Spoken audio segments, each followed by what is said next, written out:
Oh. Oh yeah, I never actually finished the minimalist overlay. God, that probably looks really fucking weird to come into. I... I was trying to get a minimalist overlay going because I kind of do hate that at times I end up covering parts of the HUD with my model.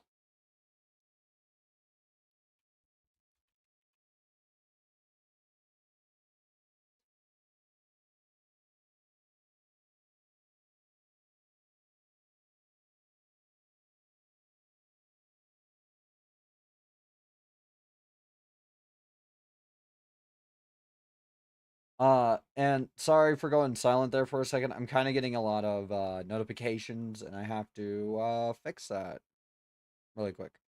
Hold on. Streamer.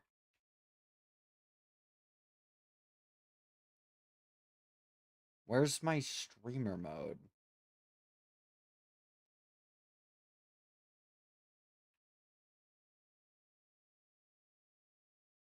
Here. Nope.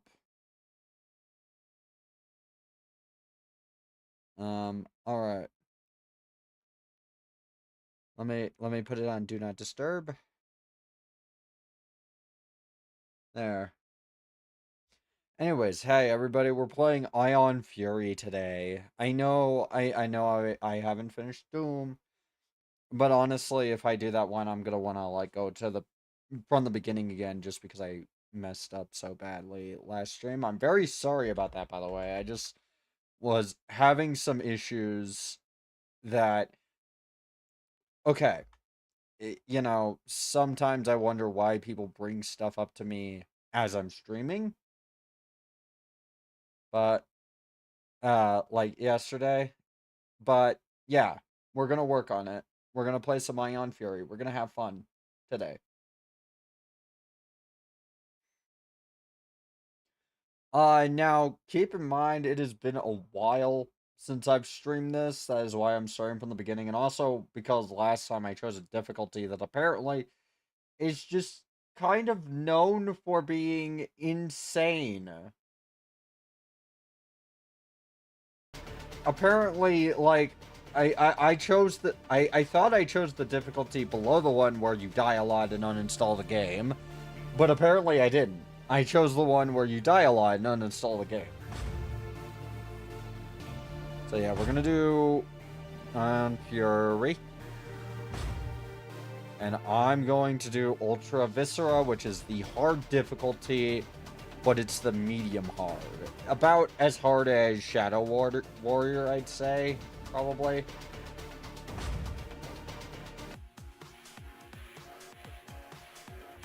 Let me just open my energy drink.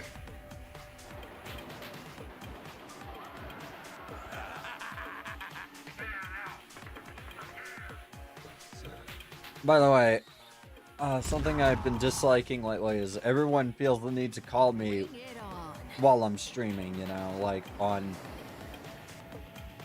It's like they could call me at any other time, and then they call while I'm streaming, doctors specifically, although I know it's not their fault, it's just kind of a jokey observation. I'm not making a serious observation.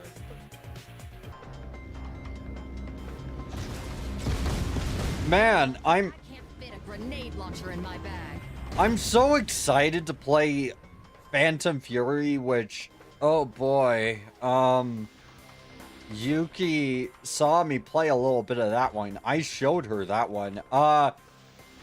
Yuki, how would you describe Phantom Fury to everyone else? Like, how did it look to you from what you saw? Not like this. Yeah, Phantom Fury it tried to, you know why it's like that? It tried really hard to be Half-Life, but it ended up just being we have Half-Life at home, which was kind of not what anyone wanted from it. Most people wanted, you know... most people wanted another boom shoot like this. They didn't really want Half-Life. Mr. Roboto. I mean, they gave the vibes of... I thought they were gonna do, like, Duke Nukem Forever, like the original Duke Nukem Forever from 2001. But apparently not. Apparently, their thought process was Half-Life. People who like Ion Fury will really like this slow-paced, janky shooter. And it's like, no. And keep in mind, I'm not saying Half-Life is jank. I'm just saying that Ion Fury proved to me that Half-Life, as a formula, you need to be fucking amazing at designing games to make a good Half-Life. Like...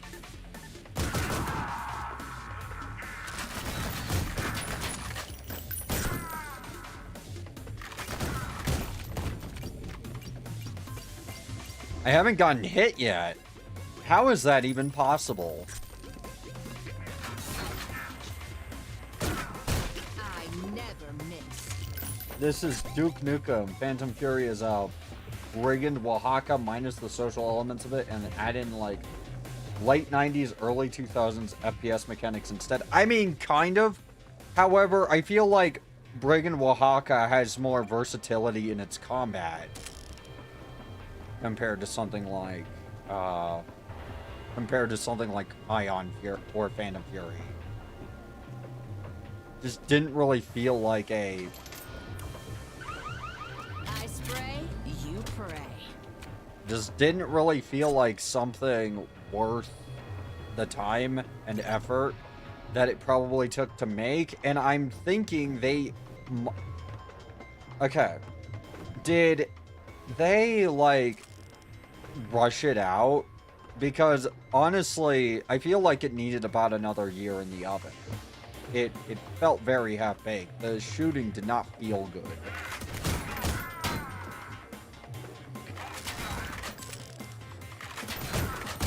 How am I not getting hit?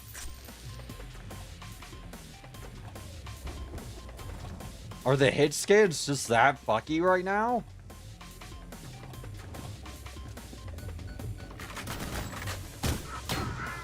Oh. It does, but like that's the early 2000s of it. Yeah. Here's the thing, it feels like an early 2000s shooter made by like a like by a former Soviet satellite state. I'm sure you kind of know what I mean by that. It's it's very Slav janky, but it's not. It's like polished Slav jank. It's weird.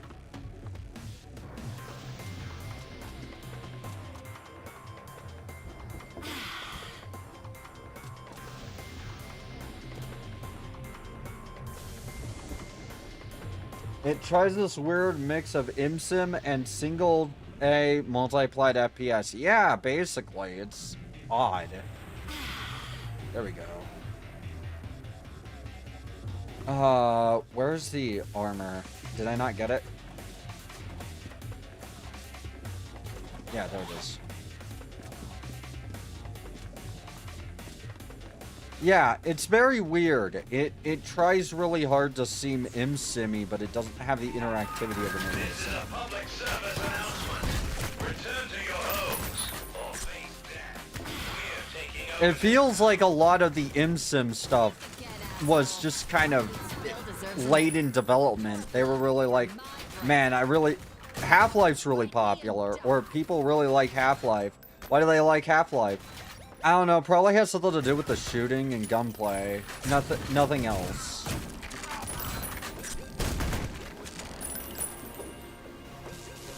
And it's like, I mean, that's part of it, but the gunplay isn't even good.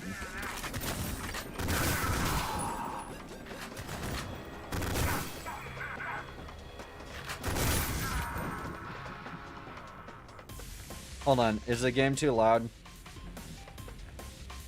At the check. No. It's fine, sort of.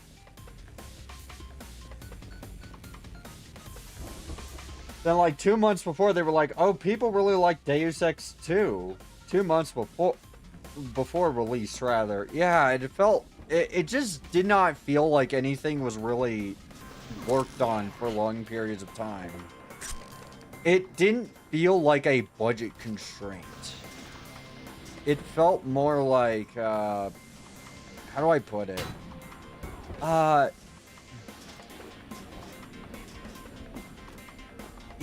It felt very much like just they didn't know how to make a good video game. And you know, it's fucking Slipgate, so that's actually feasible as an excuse. They didn't know how to make a good video game because Slipgate's been sucking ass for years.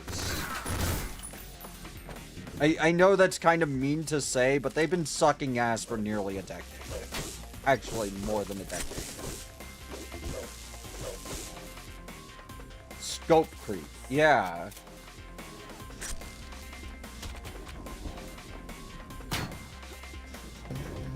And sometimes you know it's bad when even Civvy is like, I am not covering Ion. I'm not covering Phantom Fury. You know what I mean? There has to be a reason there's a ramp here. I guess not. Give me that.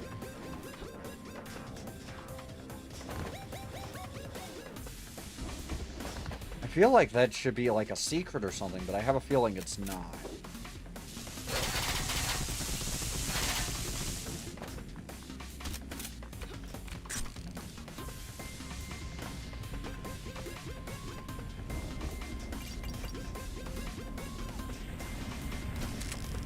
I feel like all of Slipgate shit gets scope creeped, and instead of just making FPS that controls good and has like 2 episodes of good levels, they go, but what if it was an ImSim? What if this and that? Keep adding. Honestly, that's kind of true for their Rise of the Triad reboot too. Like, it's actually kind of odd how bad their Rise of the Triad reboot is.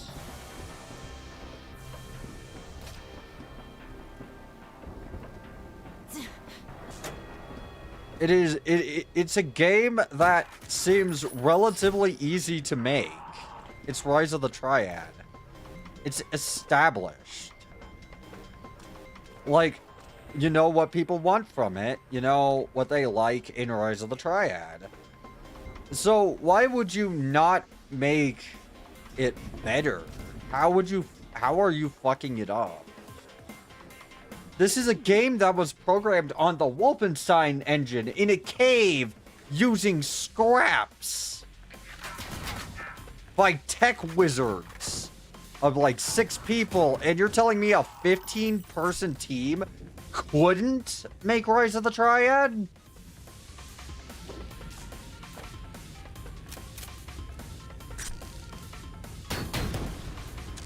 I feel like my voice cracked a little bit there.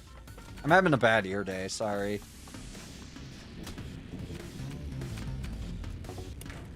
It kind of sucks having so many things that are like intrinsically wrong with you that cannot be really fixed reliably. Because occasionally you just kind of have to go, please forgive me for being an idiot. Please forgive me for sounding stupid. Here's how you do a rot reboot.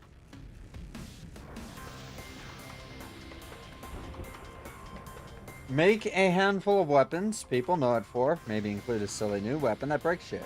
Make annoyingly difficult as fuck levels, and a handful of straightforward ones, and add God and dog mode power-ups that will appease people. Yeah, like that's actually a good point. Rise of the Triad, honestly, like people go, oh, but you don't understand. Rise of the Triad is so complicated. No, it really, really isn't. It's actually pretty easy to figure out Rise of the Triad, you know?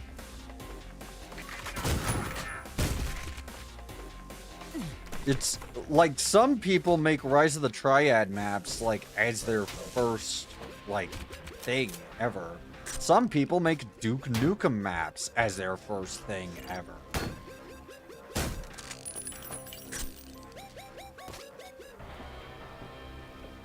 So when you're like, you know, somehow failing to make it, to basically remake a game that is honestly the least complicated thing in the world, you know, I'm almost wondering about that Duke Nukem reboot they were gonna make. You really don't need to do much else past that. Yeah. Like, I'm almost... Okay, so if you guys don't know, they were originally working on a remake of Duke Nukem 3D, like the original Duke Nukem 3D. Unfortunately, they fucking Take-Two stopped talking to them, so they didn't know if they would actually be able to release the game. So they got the rights to Rise of the Triad instead, reportedly because it's easier, I think. It was easier to get those. And, that's basically where our story begins. The squeaky wheel gets greased. This is my food stick. You know? It's just that's kind of the whole thing, isn't it?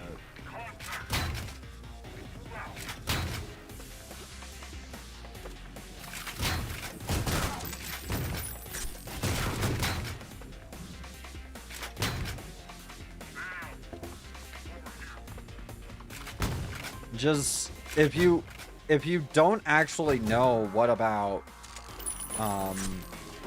a game someone likes, you're not gonna effectively remake it. I would be surprised I would not be surprised to learn they never even played it before making the remake, because it is a remake. It's not a remake. It's a remake, but the remake is bad, and the primary reason is because they decided, for some goddamn reason, the best engine to use was the jankiest one on the planet, also known as Unreal Engine 3.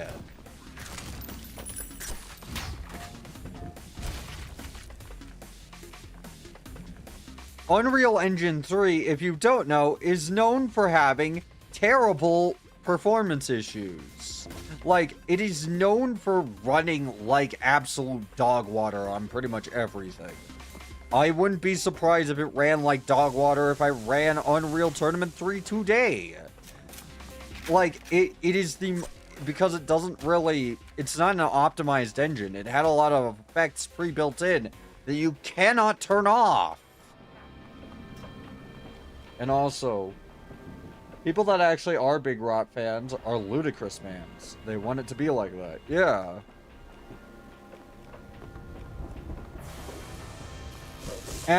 And here's the thing about this is like, you can't do big scoped things with Unreal Engine 3.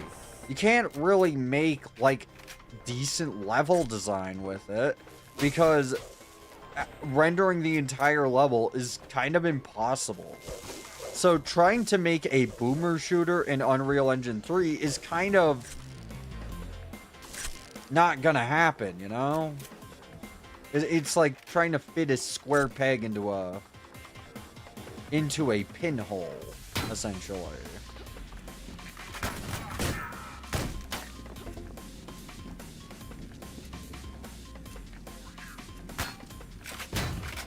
Say my name.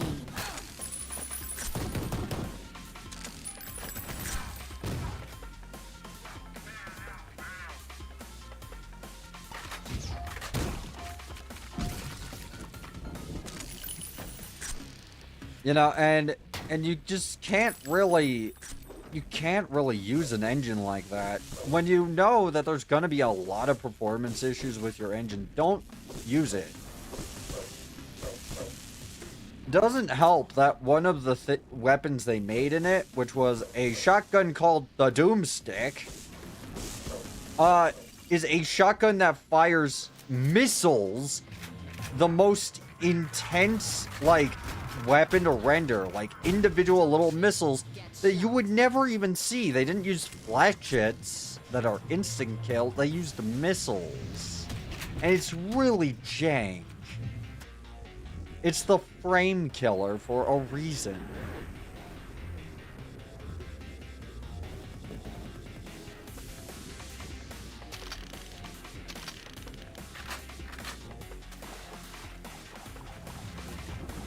Do I want to use my health pack? Nah, not really. I kind of want to save it for a rainy day. I'm pretty sure there's more health items around here to get. Also, what is up with the frame rate?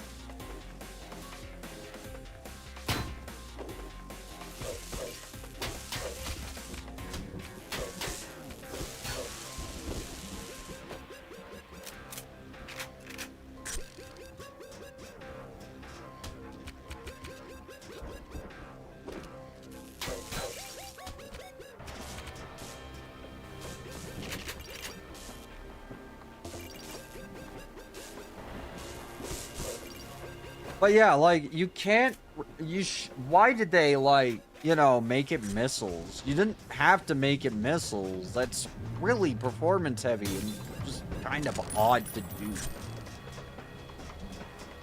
Like, they didn't really have to make the missiles. They could just, because you're not gonna see them most of the time, but you're certainly gonna feel them. It's the frame killer. It will immediately... It used to cause some people's computers to hard crash. It was bad.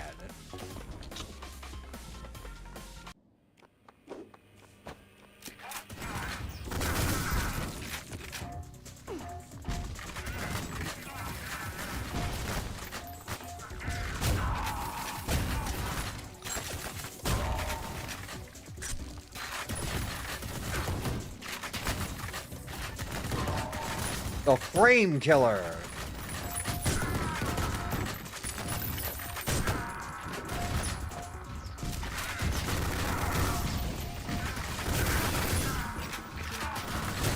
Fuckface. Ow. Nope. Keep moving.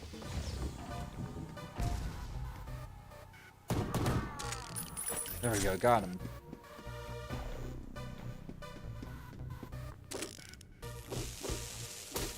Now I can secret hunt. And also item hunt. Alright. I know where a couple secrets in this area are. A couple. Not a lot, but a couple. To be fair, having a rocket shotgun that kills performance is very rock-coded. Problem is the rest of the game doesn't feel like it, like it's a rock game level design-wise and such. Yeah, like, it's too linear to be a rock game. Rot is linear, but it's also one of those things where, you can find a lot of things. There are sometimes secrets within secrets within secrets. And I would be surprised if everyone knew every single secret in Rise of the Triad. It's one of those things where you can't, where you just kind of, it feels odd that they made it as linear as they did, and they made and they used an engine that basically would cause severe limitations. And it's really weird because, I think Borderlands 3 uses Unreal Engine 3, or Borderlands 1 and 2. And those games run relatively fine. They used to kind of run like shit, but not like horribly.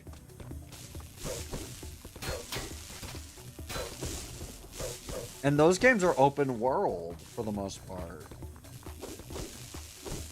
Like, they have these very big sprawling dungeons. And a hub land that is huge.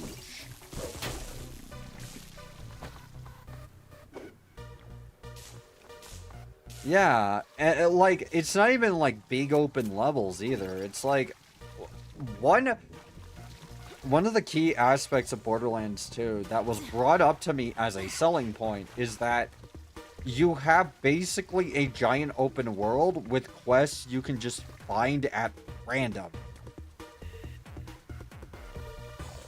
You know what I mean? Like, you could just find a dungeon if you looked hard enough.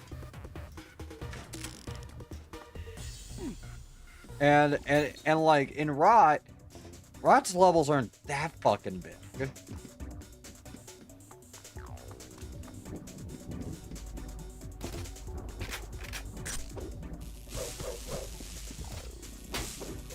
I sometimes feel like a lot of people take my hot takes as I'm going to get paid for it, but I'm going to say something. I don't get paid for being an idiot on Twitter. I am just a dumbass. Like, honestly, the only issue I have with BL is the cringe humor. Yeah. It's a product of its time. For better and for worse. You know what I mean?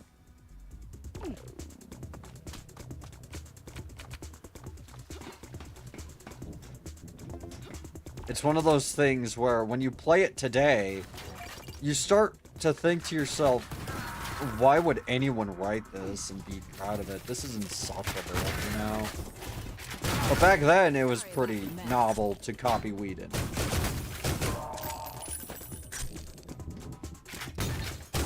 And also, something I've heard a lot of people say is that, oh, Gen Xers are more serious than millennials. But honestly, Gen Xers are the ones more likely to defend that style of dialogue because it was in Buffy.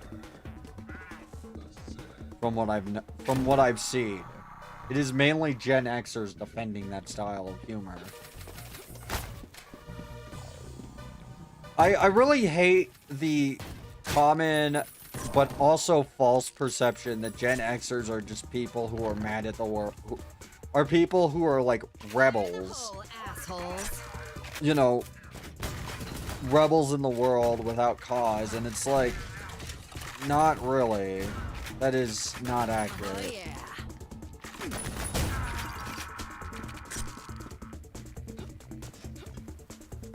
From what I've noticed, Gen Xers are more likely to just be silent on things, be cringy, be annoying, etc. They're not really rebels or anything. They're more likely to just make bad, stupid jokes that are just not really edgy, but stupid. The Reddit stereotype is literally just a Gen X stereotype. Nothing that laying down another beating can't solve. Like, during the Apollo, I remember, like, a big joke that Gen Xers used to say all the time was, after the Apollo 13 incident, they said, they used to call NASA, need another 7 astronauts, which is like, okay, here's the thing. You know, that's kind of a funny, dark joke, but also very, very Reddit-coded, you know what I mean? Very boomer-coded. Are you on your knees yet?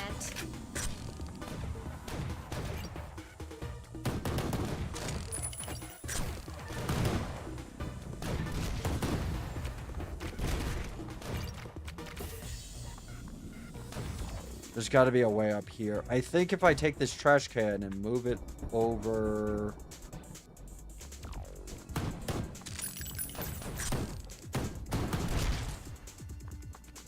over towards this ledge, I can get up there and get that secret.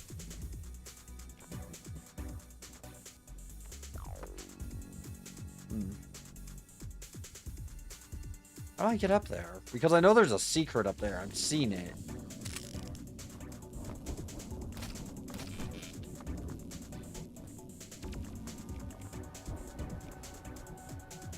Wait. That door can open, but how does it open?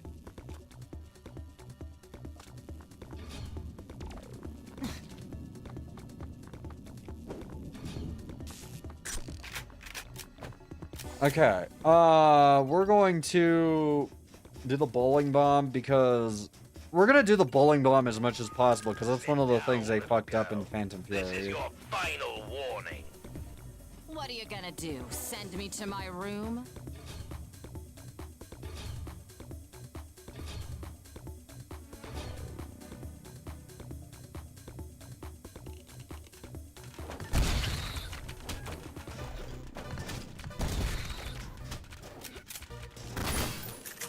Man, the bowling bomb. I'm not looking forward to using Phantom Fury's bowling bomb.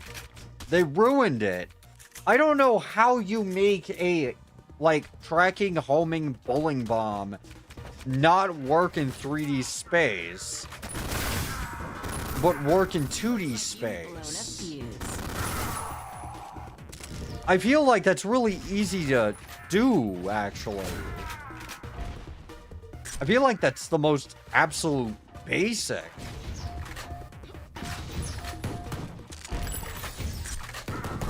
You've just been erased.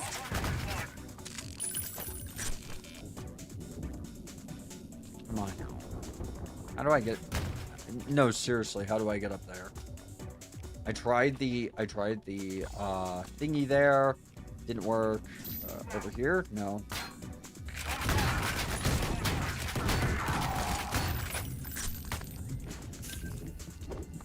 Oh, I just realized I didn't get a secret from the last area, so we might go back and get it really quick.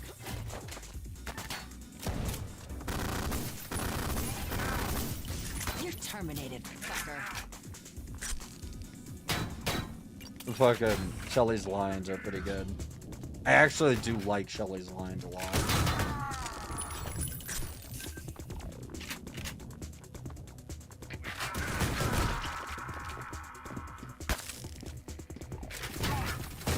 You need to unplug.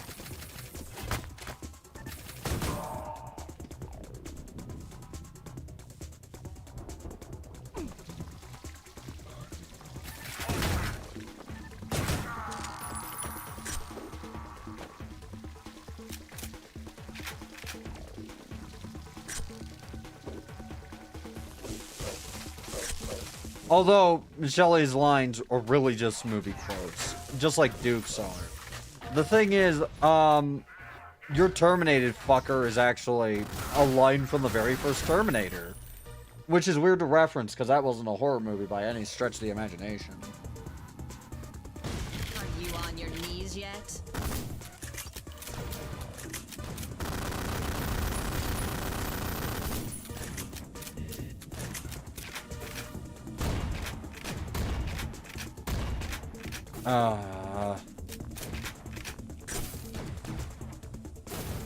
I kind of hate the drone enemies for only the reason that it's very hard to actually hit them. Unless they're right in your face. Okay, so I missed a secret in the last area, and since everyone's dead, I can just go get it really quick.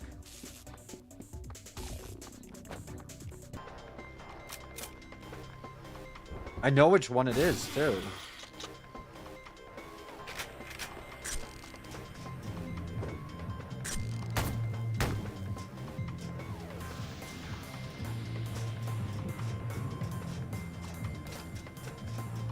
How many damn strip clubs can one strip mall have? I mean, I know it's called a strip mall, but it's getting a little ridiculous. Okay, here's the first one that I know of. I think. Is it here or more around here? Probably around here. Yeah. Yeah.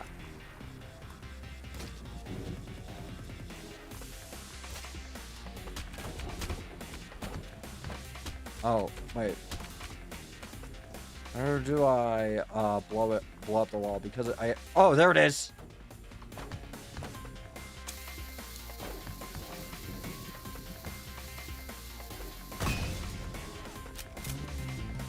I kind of wish I could drop it.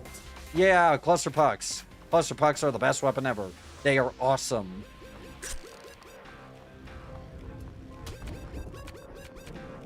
well, bowling bombs. I like bowling bombs, specifically powered up bowling bombs, a lot more. But I don't hate a good old-fashioned, you know, clusterfuck.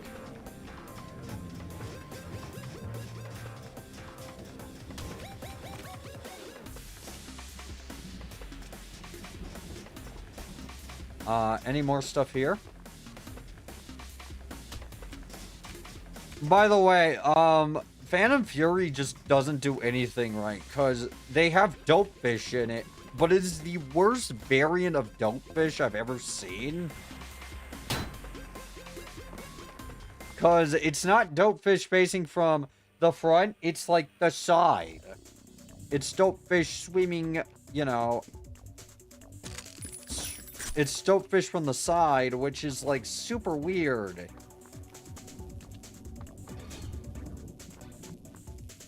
It makes him... It looks really off. It's hard to explain what I mean. Gotcha. But, like, I guess, the best way to put it is... Okay, so... Everyone knows Dopefish. It's very iconic iconography. If you saw Dopefish from the side, you probably wouldn't even realize it's Dopefish. I just got a really stupid idea. I know they come out of the walls. So...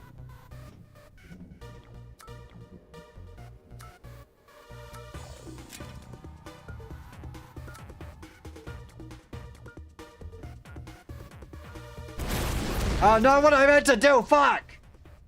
I'm sorry. I meant to place it. Oh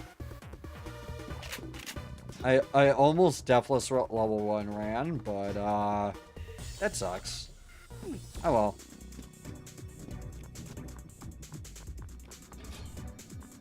Okay, so I have cluster pucks, and honestly, I use these as proximity mines pretty much every time.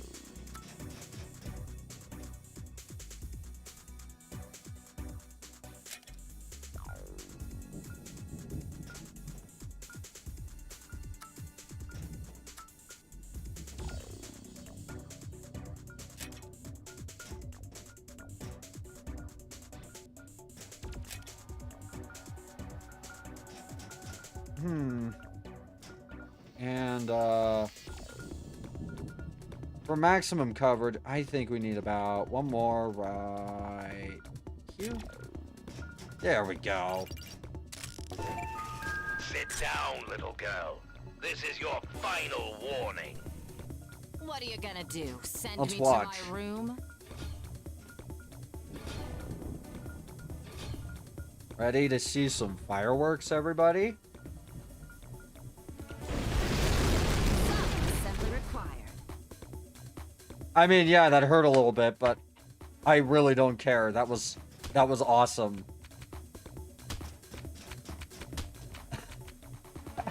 I need to clip that. Oh, that was great.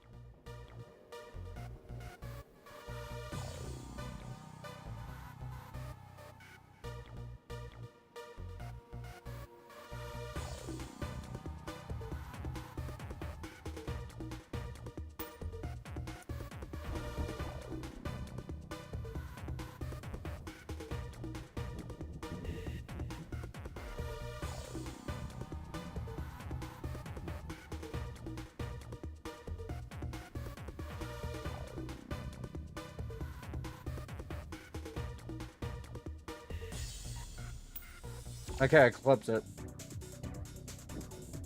Sorry about that.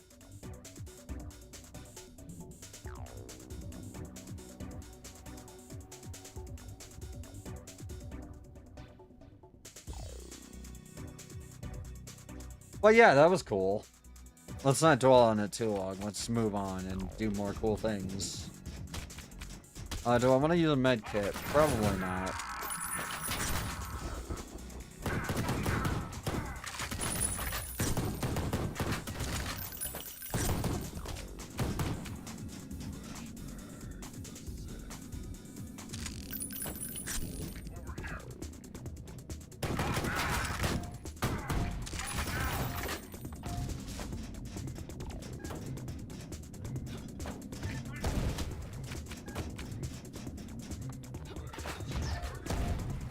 Rest in pieces. Keep in mind, making tracking grenades is harder in something like Build Engine because Build Engine really struggles with things that work in kind of a 3D style mindset. That was not the best way to do that. Give me that. Gotcha.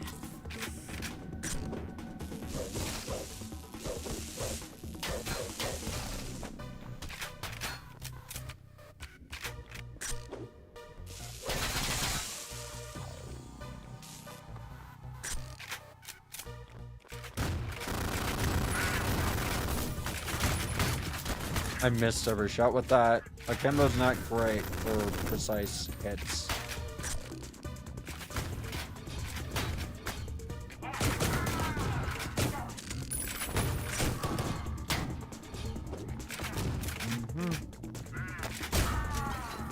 Nice.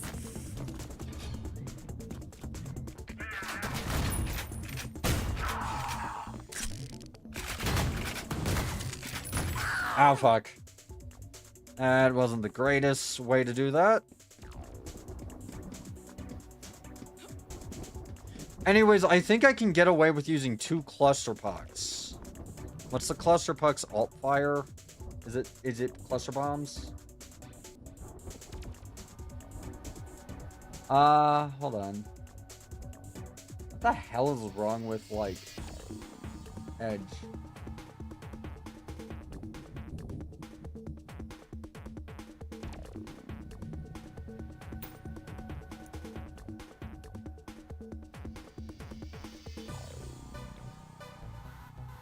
Okay, yeah, I know how I can use only like a couple cluster bombs on this one. Because these things, you know, it does less damage, but I don't think that really matters in this case.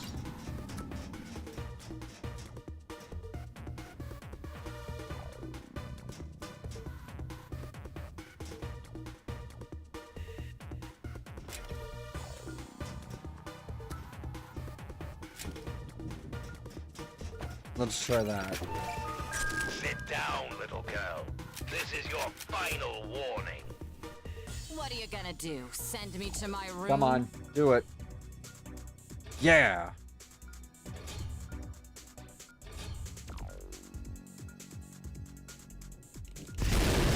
Oh, I don't think that's covered under warning.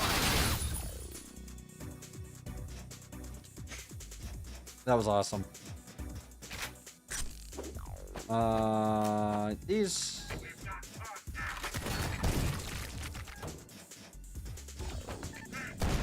Rest in pieces.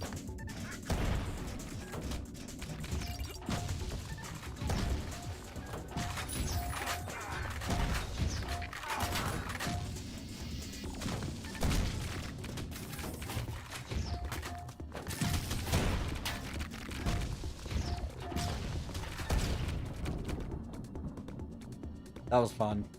I love cluster bombs a lot. Or bowling bombs. Don't worry, we get a lot of those throughout the entire game, so, like, I did not waste anything. You're honestly supposed to use them that way. Made the fight significantly easier. Honestly, like, conserving ammo in games like these is kind of not really advisable. Ah!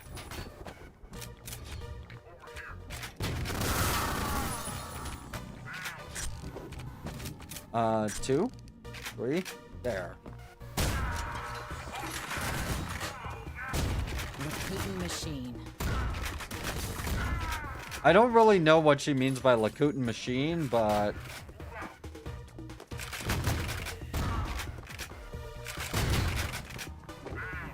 I think that's what she says?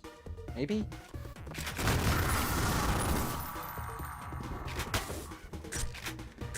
Okay, can I hit him with it? There we go.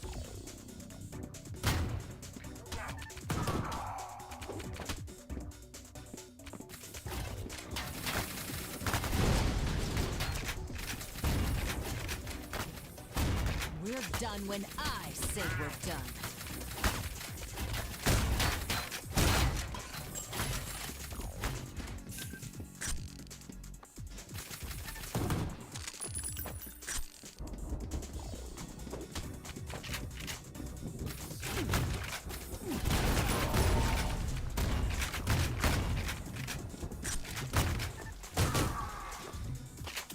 There we go.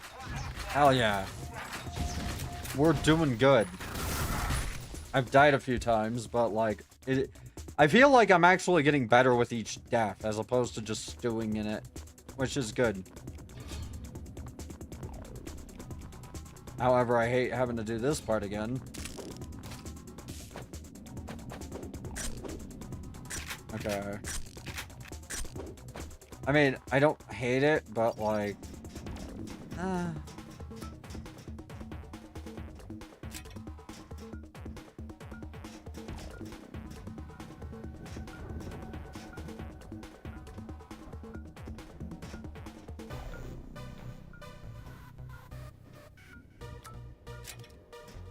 There we go. Give me. Sit down, little girl. This is your final warning. What are you gonna do? Send me to my room? Now, I'm not gonna watch the explosion. I'll watch from here so it doesn't hit me, because if I remember correctly, the explosion will hit anyone, Imagine the future. you know, 'cause mildly you're caught not in it. in it. There. Okay. Electrify. That's the best way to do that.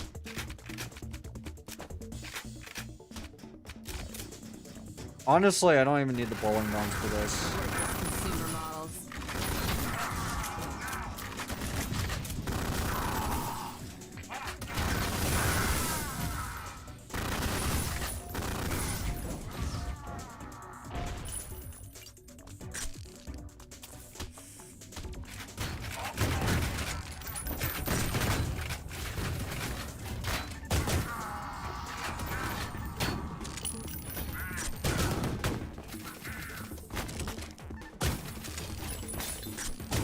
We're done when I say we're done.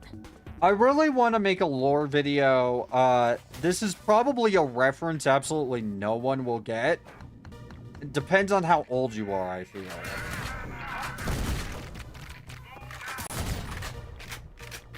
Oh, they can shoot down your bowling bombs. That's not great.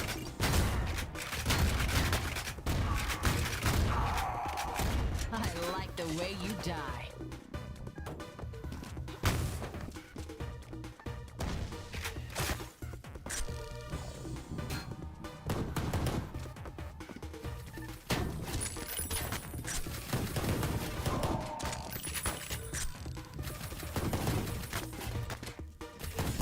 Dodge this. I'm actually also looking into build engine. Anyways, the lore video I want to do.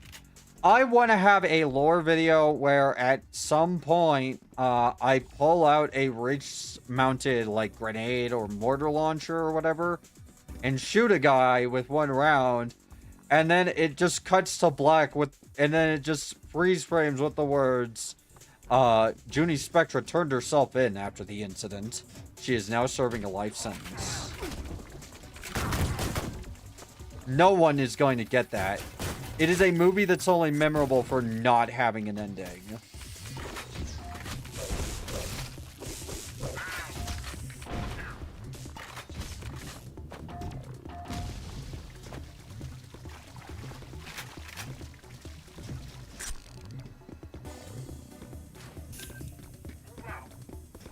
I should use those more. Where are you at? You need to unplug. I gotta remember there's no room over room, so if I can't, like, line of sight them, then I can't use the alt fire because there's no room over room. It's an unfortunate limitation of the engine. It's just how it is. You can't really do room over room stuff even in E-Duke. That's why a lot of people recommend GZ Doom instead.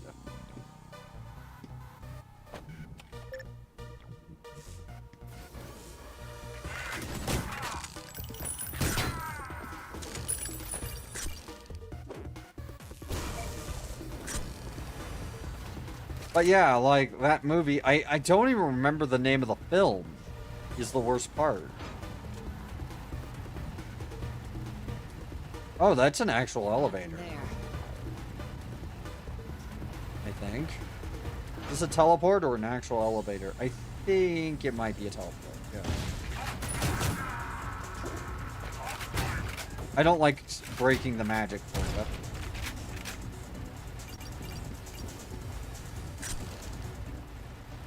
But yeah, it's a sneaky teleport.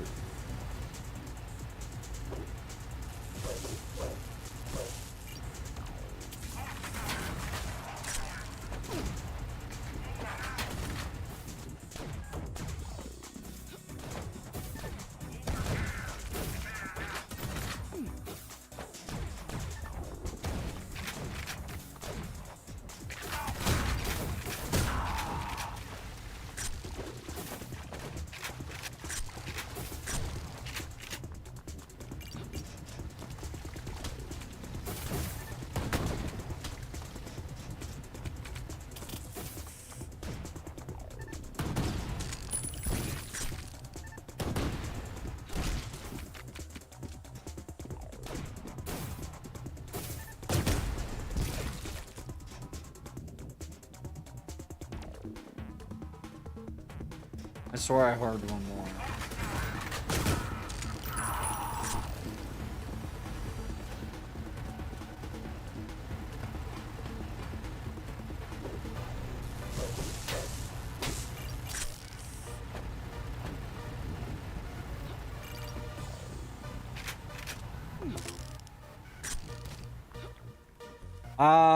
Before I get this next secret, I'm gonna kill a bunch of those pests that are gonna be guarding the exit. And the reason why is because this next secret is full armor.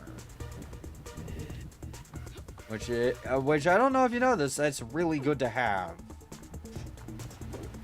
at the start of a level.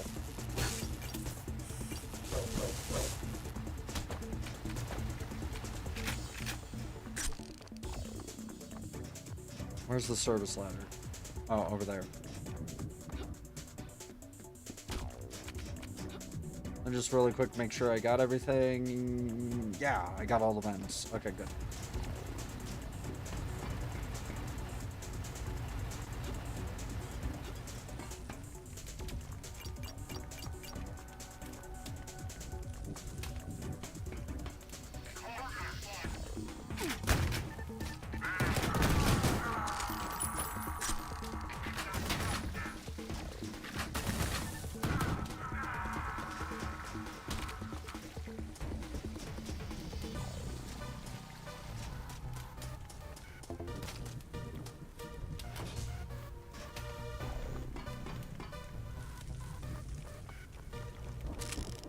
Over there.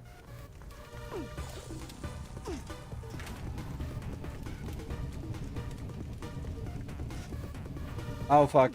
I forgot I have auto run on. Why did I hit shift? Also, I don't know why the textures kind of, you know, do that glitchy stuff that they do. There might be a fix for it, I don't know.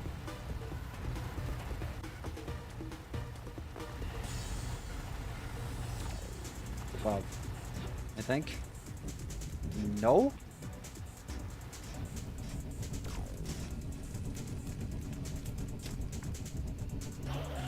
Ah, yeah.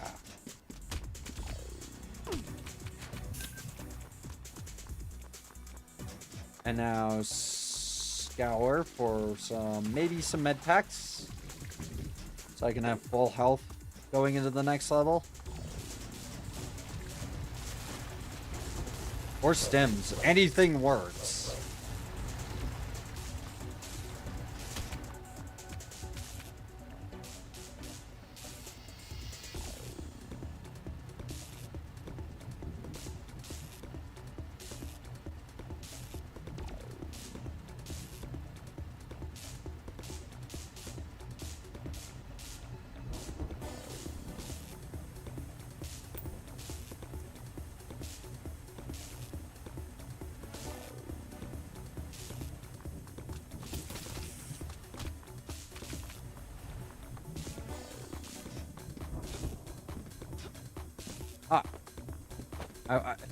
Look, I don't use the grenade launcher very much, but grenades would be nice.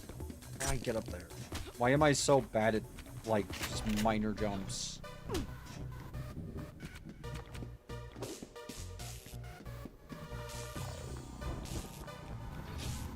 I feel like there's more stuff that I might have missed. There we go. Now we can go in with full health, full armor for the most part.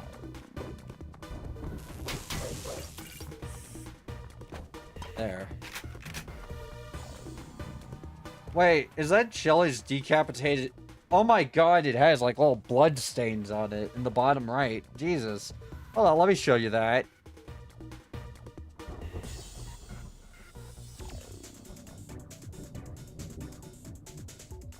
Jesus fucking Christ, lady.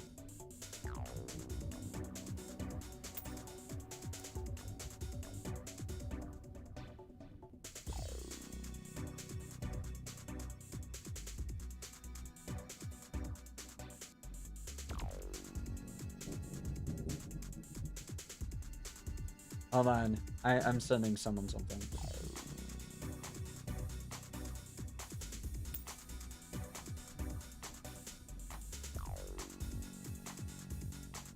There.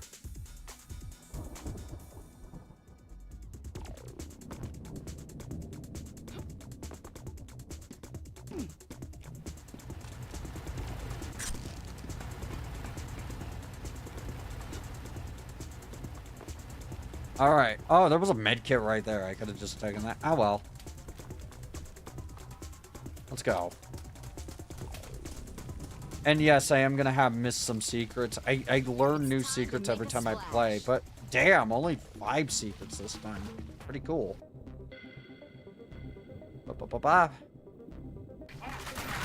What?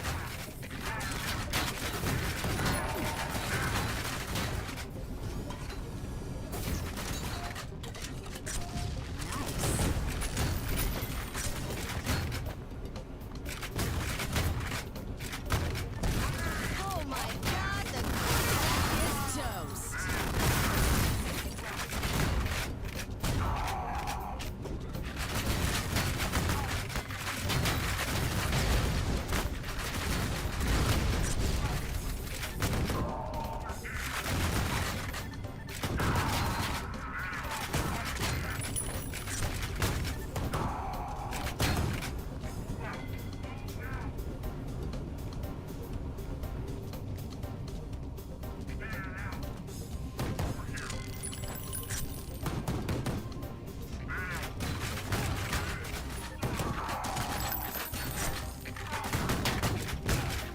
Oh, fuck. Okay, okay. Down here. Get that. I would be dead by now if not for the armor.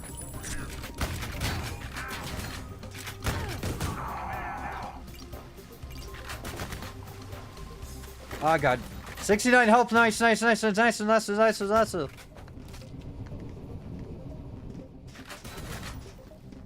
me that. Because I'm handling it myself.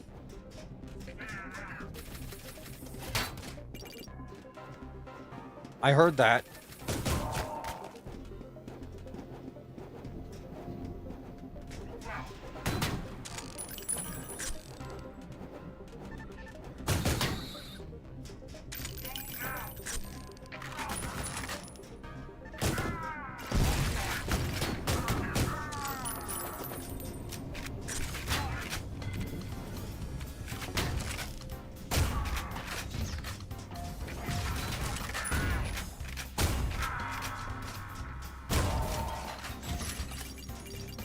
There we go.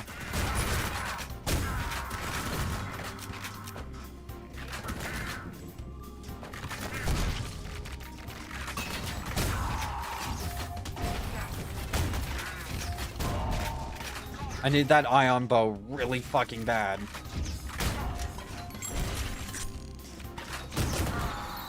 Ah. Oh. Gotcha.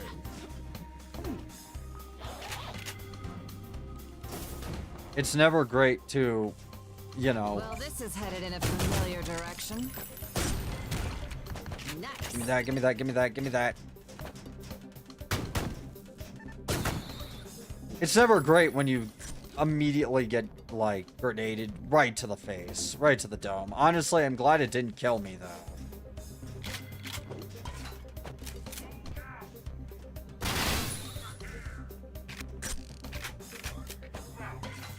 You know, like, I'm at least thankful it didn't just immediately one-shot kill me.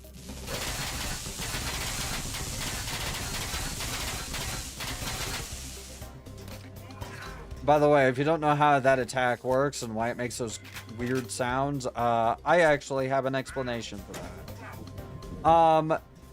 How you do a hold melee attack is you just make it hit a bunch. That's also the trick they use in Citadel. With the axe. You give it like 15 melee attacks all at once. So that way, at least one of them is going to kill someone. Yum, yum, yum. You know. Wait. Oh! There we are. Thy flesh consumed. And it's a dead person. I knew how this happened. Oh! Oh, yeah, he did. Yeah, thy flesh consumed makes me have that reaction too. Also, why is there a bucket? Wait, is this supposed to be Sibby's room? I don't think it is. And also, Sibby wasn't really prominent when this game first came out. Not yet. He was famous for his postal stuff, sort of, but he wasn't like a big boomer shooter guy at the time. He probably got the... He did get a key, though, because he was up and coming. And I like that guy. I like Sibby. He's cool. He has earned his success.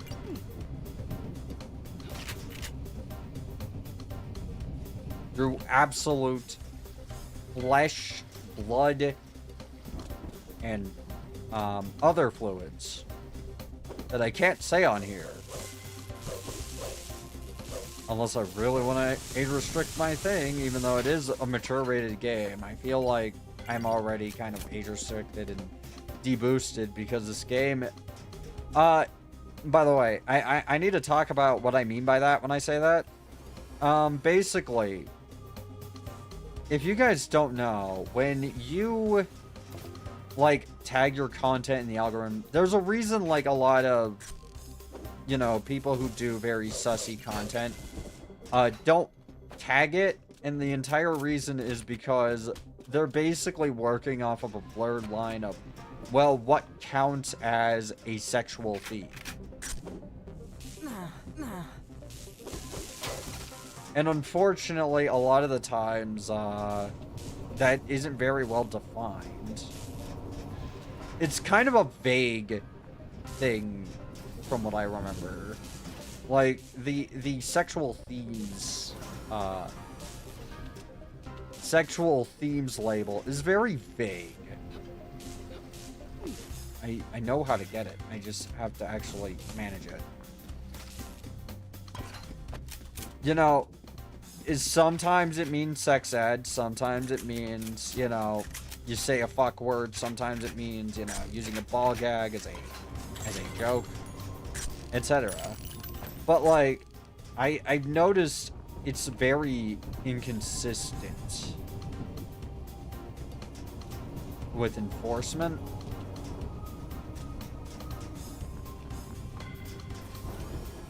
But, I don't know.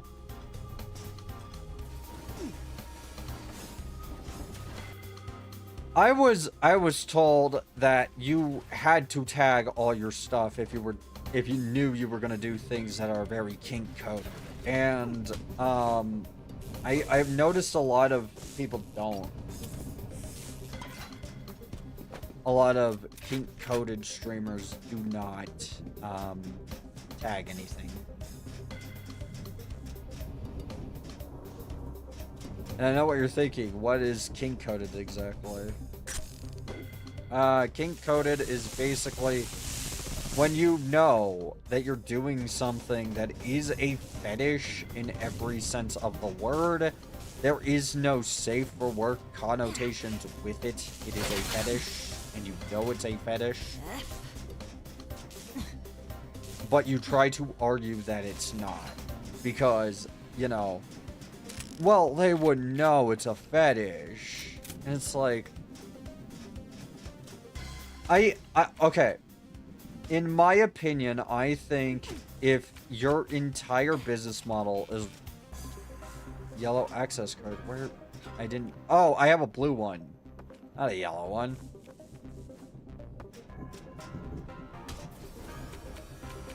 I'm forgetting the order I'm supposed to go in.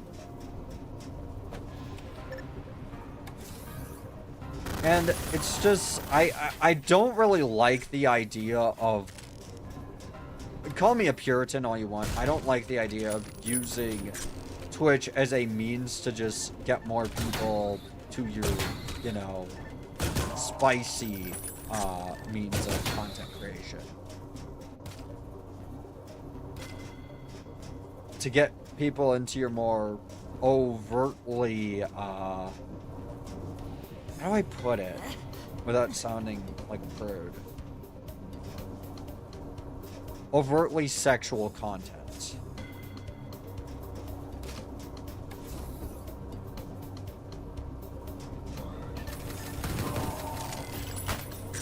I just don't really, I think it sets a really bad precedent when we're like equating minor, you know, sex jokes, like saying cum occasionally, and doing full ass bondage on stream. Also,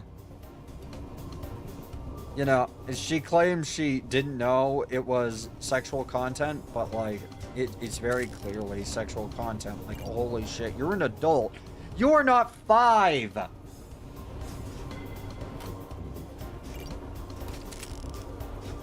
You know what the words sexual content means. You know that gimp suits are inherently sexual in nature because they were literally designed to be sexual. You are not 5 years old. You know what all of this stuff is, and that's what makes it kind of scummy.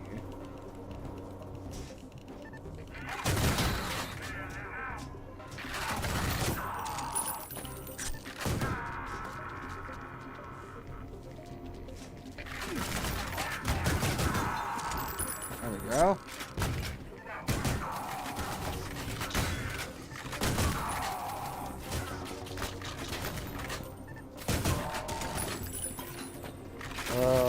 This one.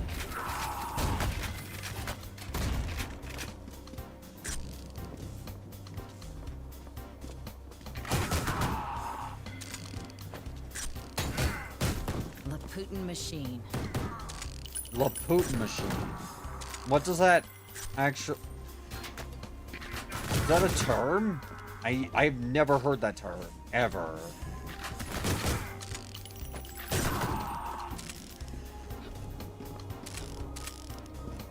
Like, what's the terminology?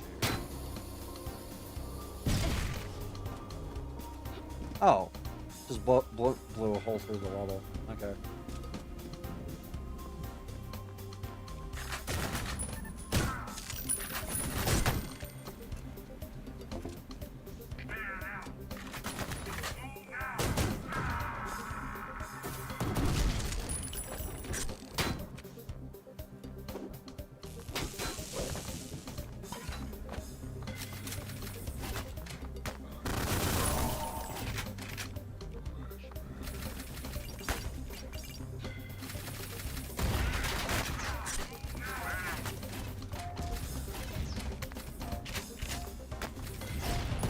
Worthless consumer models.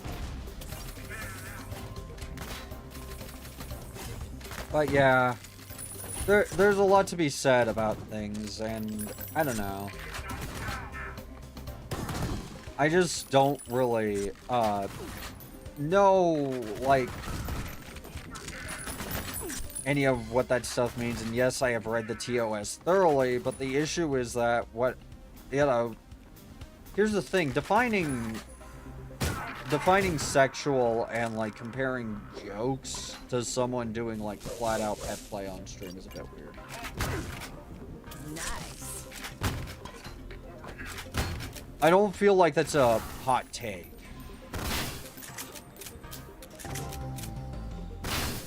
Also, I just realized I have like circuit boards that I could be using. I have the bowling ball specifically. I might as well show how those work. Hold on, I gotta look at the hotkey for it though.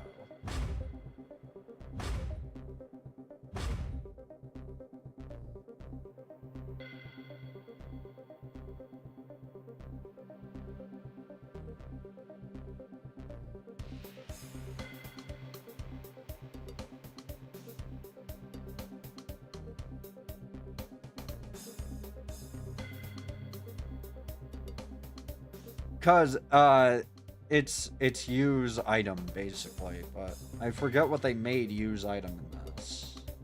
Activate pocket item. Okay then. Okay.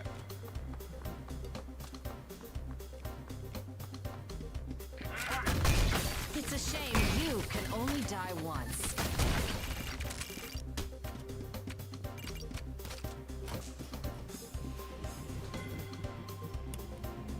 I hope I don't run out.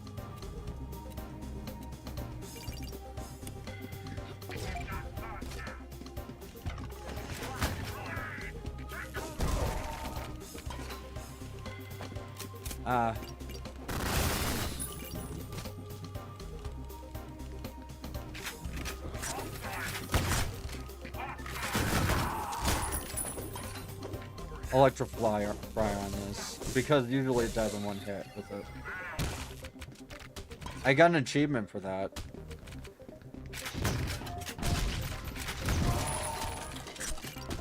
Look, I'm not gonna use the grenade launcher, you know, ever, so I might as well use it here.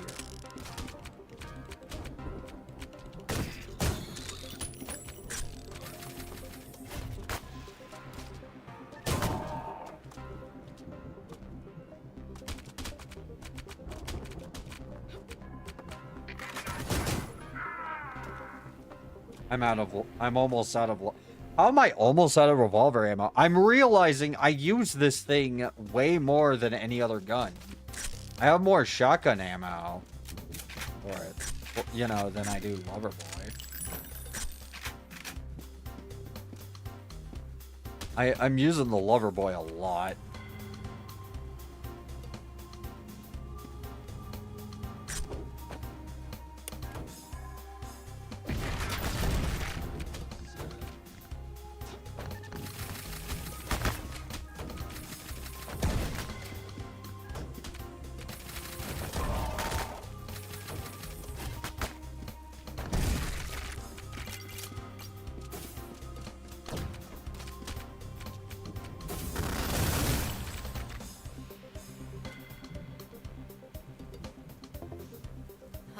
Give me that. But yeah, I look, I'm gonna say I don't usually talk shit about creators or anything. I try not to name names, and the entire reason why I don't do that is because, like, I don't know, I feel like when you start shit talking people directly by name, it's kind of trashy. There's a difference between saying you kind of don't like someone because of their behavior and then just, you know, doing shit talking.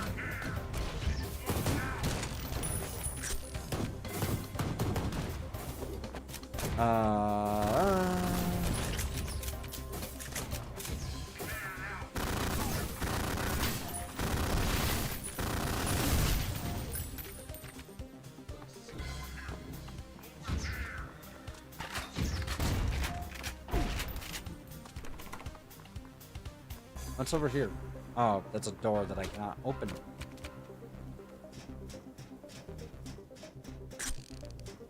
Cool beans. But yeah, like, I just when I talk bad about other creators, it's just a personal feeling, and it's not jealousy or anything like that. Honestly, I don't care if a creator is more successful than me. You know, I'm supportive to, like, nearly everyone. If I feel like they need the support, and if I feel like that I personally like them and want to see them succeed, even though I'm not succeeding, really. I'm doing my best, but my small community is very good, and I'm happy about that. Look, I have, like, when some of my clips were getting big, I actually started worrying about, like, going you don't want to go viral. Do not go viral. That's the thing. You really do not want to do that. I know that sounds really cool and fun. Consider this. The second you go viral, you are now under a, essentially, radar. You cannot do anything without someone getting on you. If you make so much as one minor controversial statement, people will, you know, immediately destroy you for that. You know, like, it's kind of this delicate balance. You need to have natural growth, and the entire reason why is because, you know, there's only, most people do not handle, you know, like, instant success well, and the entire reason why is because, well, they didn't figure it out as they go. The reason, like, most people who are big now know they can, you know, know they can handle it is because of the fact that they have been in the public eye for a long time, and they didn't suddenly blow up. They just slowly built upon what was necessary. Like, if you see someone and it seems like they got all popular overnight, it's usually not that, from what I've noticed. They usually don't get popular overnight. It's a long road, and a lot of them will not say get lucky, because a lot of people say you need to get lucky because they don't understand so much why they were successful, but, like, it's also just kind of a humility type thing, being humble.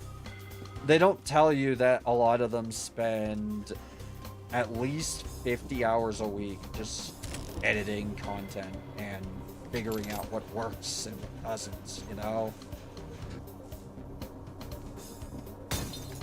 Fucking give me my chips. You don't really see that part because, you know, you didn't get to see them years ago when they were very small. Also, I have a lot of friends who rebrand a lot, and I used to do that too. I mean, this in itself is a rebrand, but I have, like, a couple of things to point out about rebrands, and this opinion is going to be either heavily unpopular or everyone's going to go, yeah. When you rebrand, any momentum you had is basically gone because people will not recognize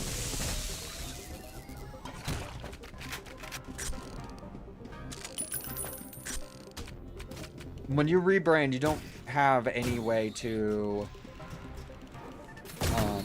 really recover the audience you had that would know it's you. And a lot of the times on Twitter, those types of posts don't really get any traction.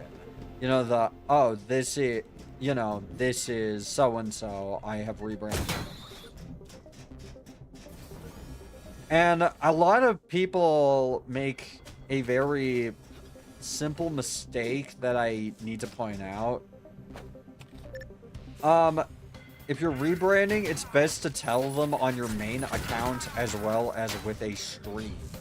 Time for a hard reset. And the reason why is because that way you guarantee visibility, so you don't just not get anything. Like, I understand that sudden rebrands just kind of happen sometimes. I too get model, you know, anxiety where I'm like, I'm gonna do a new model. This new model looks pretty sick. I kind of want to do that one. I want to change my design a little bit here, here, and here. But like, what I've realized is that every time I do that, I immediately lose any momentum I had. Like, Nikki Gestalt was actually getting, like, decent momentum when I was that character.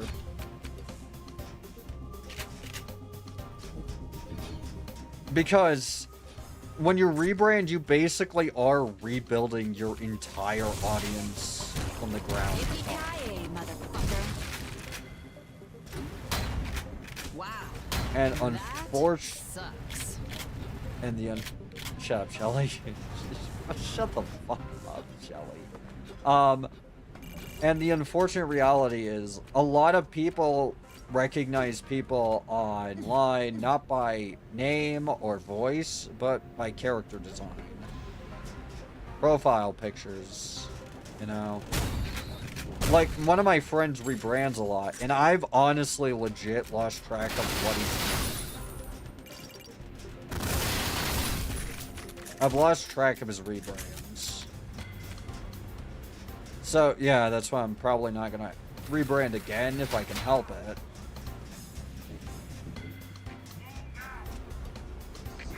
I don't have any lover boys, so this... wait, do I have clusterpucks? No. I have a grenade.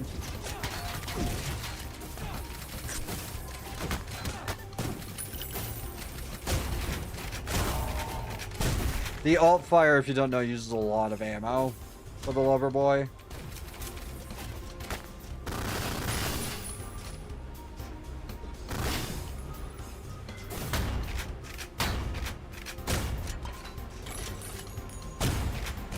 I should really save the lover boy for like those types of situations because I almost did not make it through that. By the way, don't perceive me saying rebranding in a way that is quote-unquote talking shit. I'm actually not really trying to do that. It's more just a trend I've noticed with myself. And honestly, it might not even... That might not even be the full reason. So just like take everything I say with a grain of salt. I also don't really want to like get into doing content creator advice, mainly because I'm really not a great content creator. I can give like content advice for what might work for you, but like that's all I can give. I can't really go, oh yes, this is a guaranteed solution. I feel like a lot of content creators give a lot of like advice completely unnecessarily, and oftentimes unwarranted or just not really, you know, not really relevant to what you're doing. I feel like the only person who can really tell you if your content is good is yourself and people who like your content. Some assembly required. Platforming. This isn't really the type of ventilation I specialize in. That was a good one-liner, Shelly. Good job, you got one. But yeah, like, content creator advice doesn't really work most of the time, except for like the standard stuff. And the reason why is because like saying just do a bunch of shorts is what it like misses is just like what type of shorts work.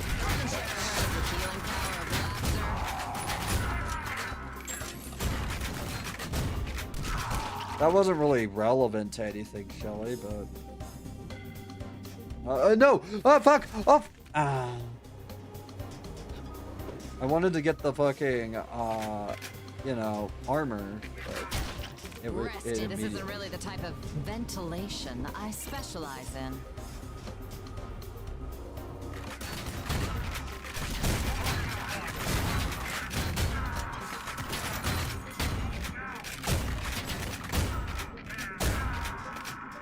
I feel like one of the reasons I'm not finding a lot of ammo for the lover boy is because I'm just not secret hunting as much as I should be.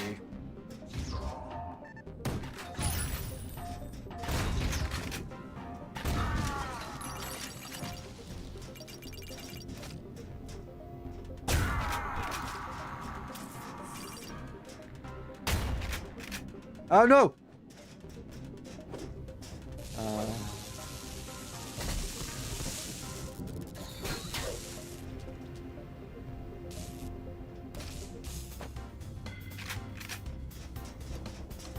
Okay, I need that health kit, but I need to turn off the fan first.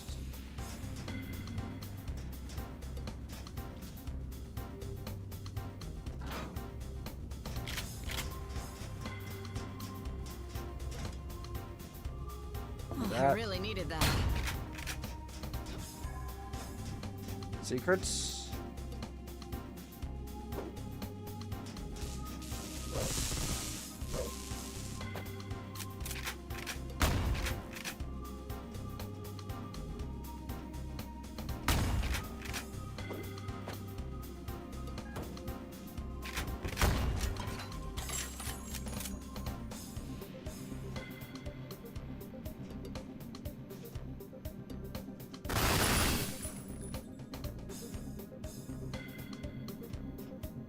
JPEG feels a little bit off sometimes, but I really wish there was like a strafe sensitivity. I don't know what's down there. Did I accidentally kick my fucking monitor cord?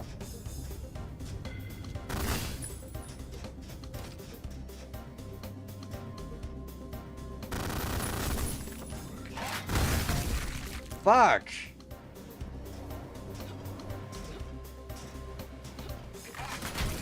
How do you like your ribs? This isn't really the type of ventilation I specialize in.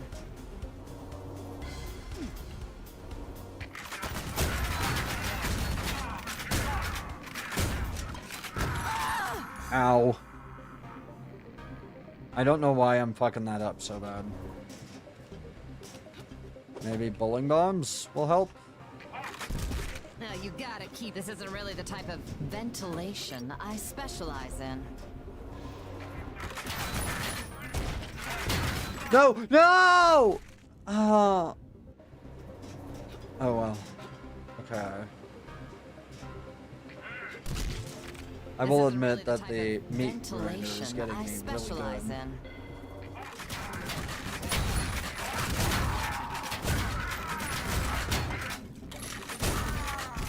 Oh, you throw quite a party.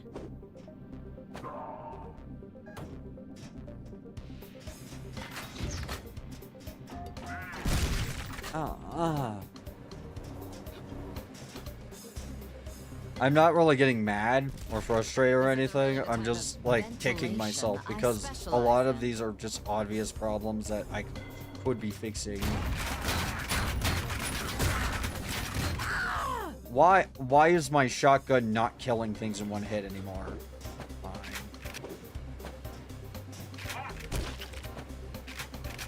I don't have any SMG ammo. This isn't really the type of ventilation I specialize in.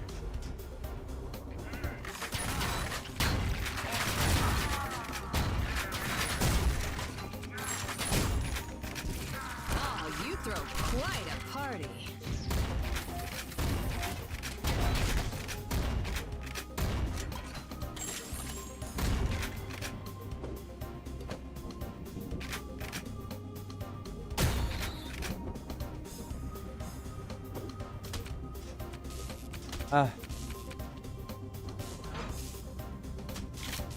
There.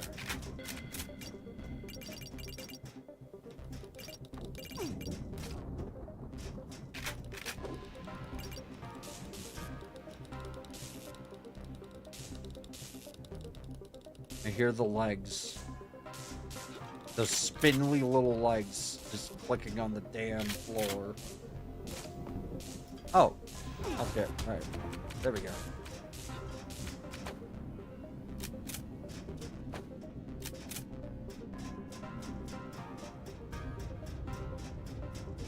I don't know where this goes. I'm not bothered with that. Oh, that was a weird graphical glitch. That was a very weird one. Anyways, this game is really good. If you somehow have are watching my channel and never played this game before, play it.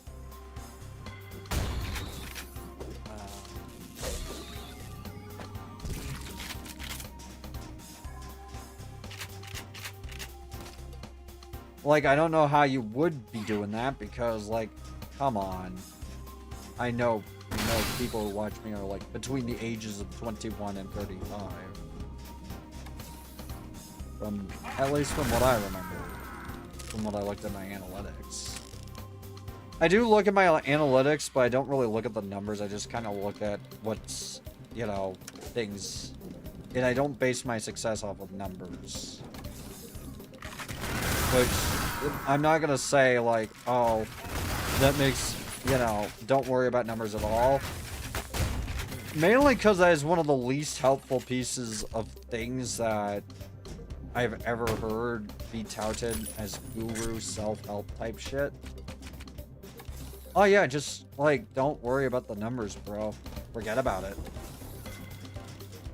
And it's like, I don't know, there's a big difference between stressing about numbers and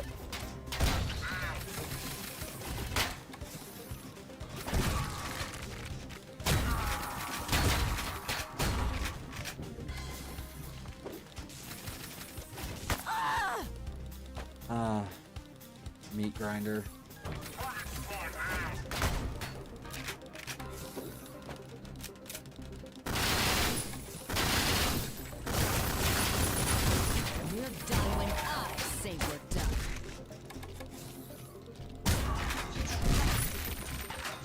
Thanks.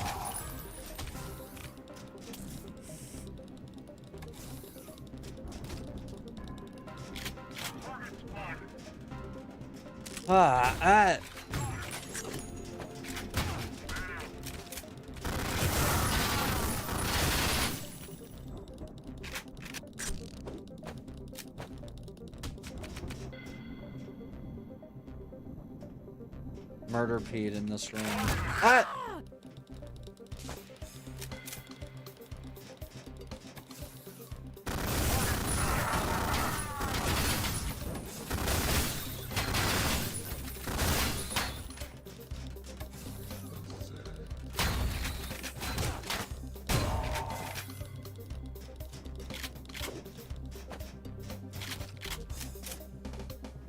Oh, right. I never picked that up.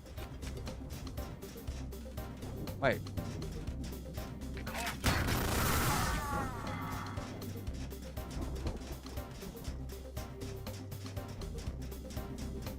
What else didn't I pick up? I'm not sure, honestly. We're done when I say we're done.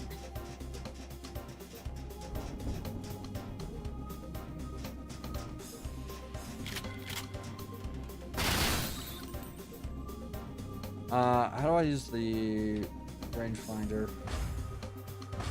Or the fish finder, rather. It has its own dedicated hotkey.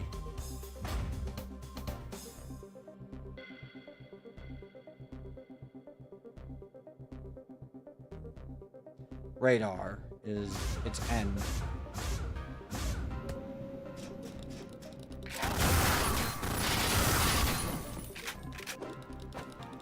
I hear the murder peed.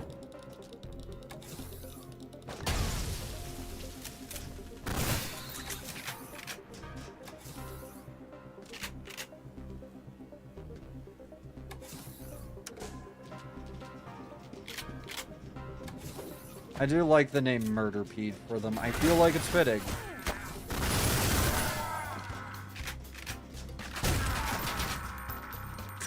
Nope, no, no, no, not really fucking with that.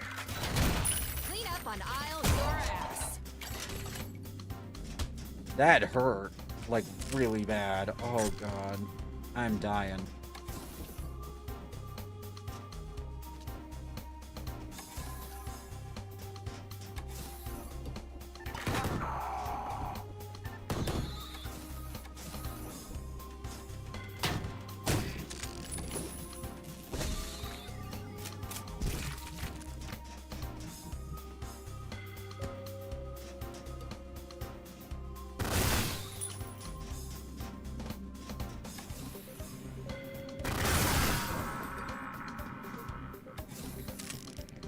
I might as well use the radar as much as possible, considering, you know, I have a bunch of them.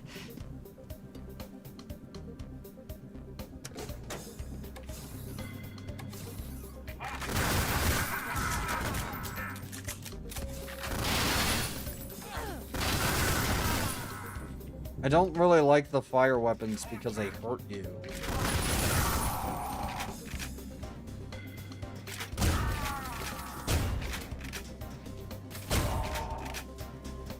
Barely hanging on.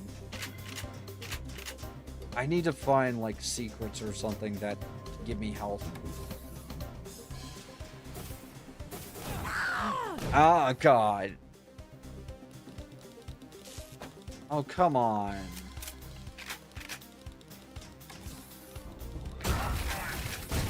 We're done when I say we're done.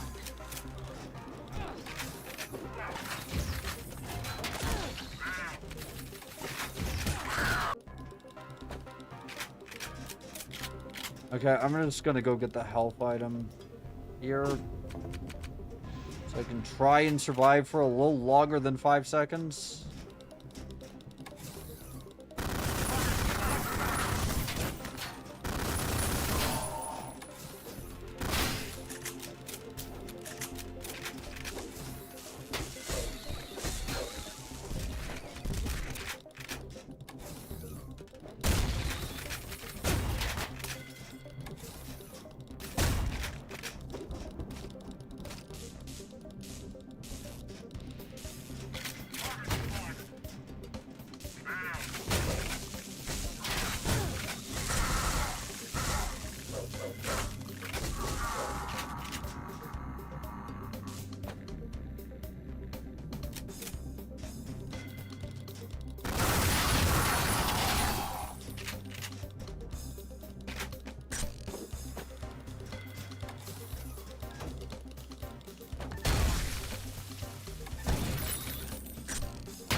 Pretty durable. Ouch.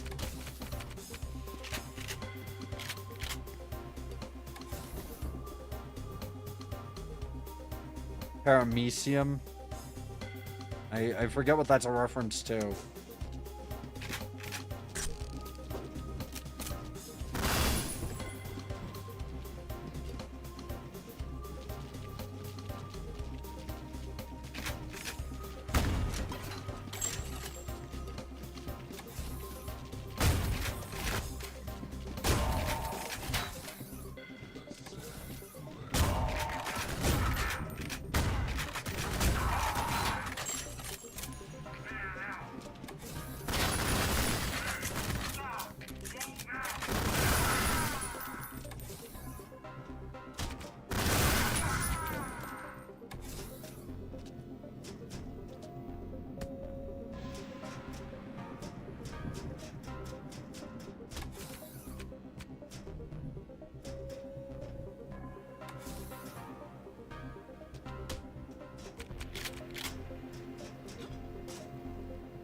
Any more health items anywhere that I can find?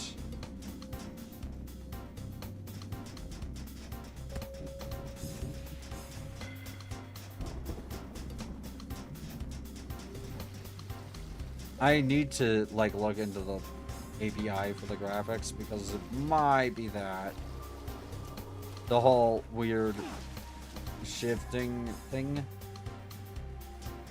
might be the API for the graphics. Big emphasis on might. It might just be a thing.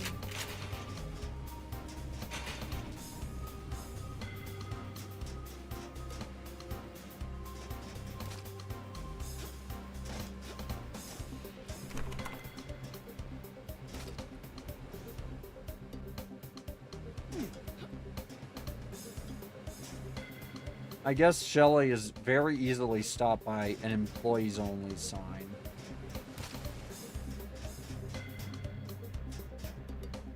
She's the type of person to not take more than one candy at the dentist.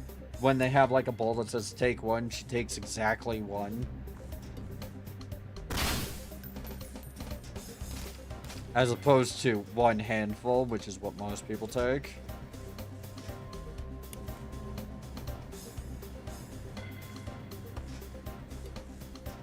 I'm looking for like any secrets I can find that might be able to save my life. But I think I'm like kind of honestly a little bit fucked.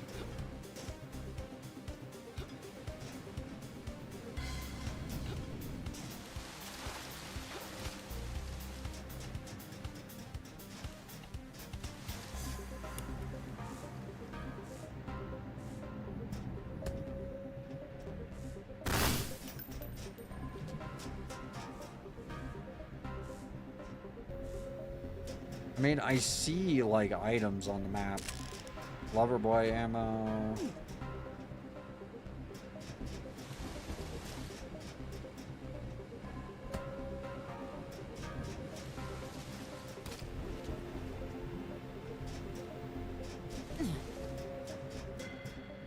SMG ammo.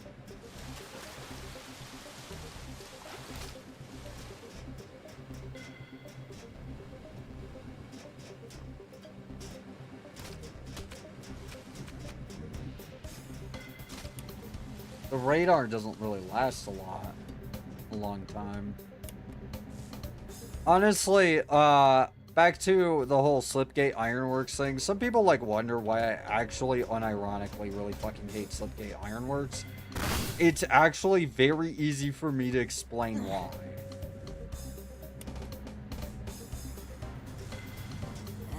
They have been doing this for over a decade. They have been making video games for over a decade and have shown absolutely no signs of actually getting better at making video games. They can have the biggest budgets, biggest lenient deadlines, and they always just never actually, you know, figure out what needs to be done, what would be useful to, God damn it.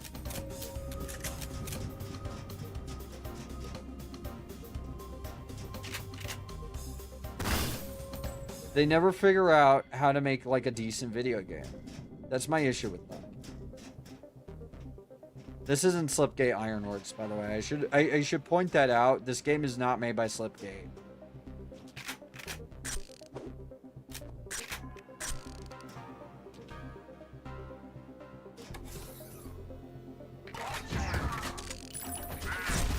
Fuck.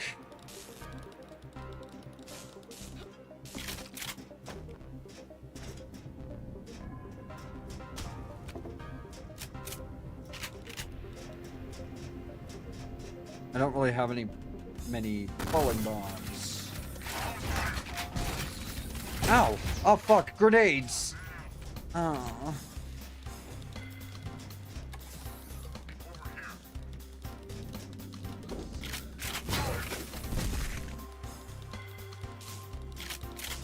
Okay. Need to hunker down. And just cause death.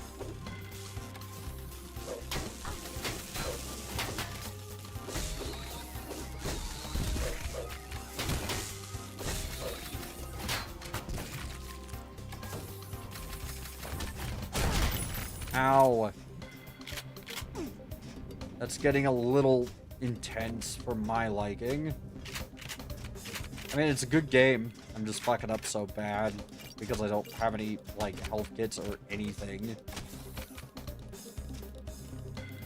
Wait, grenades?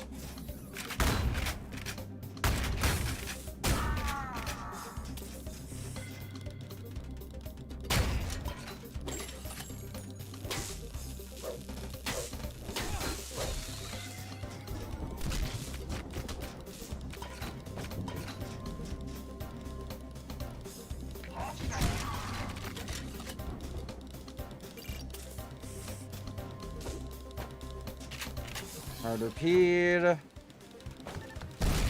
Oh, come on. That's not what I meant to do. There.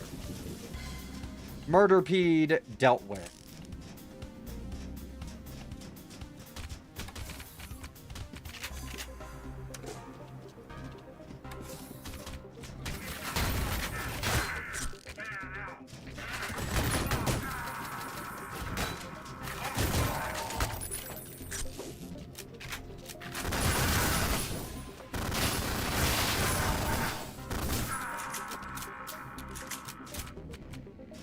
The SMG is called the Penetrator, by the way, because of course it is.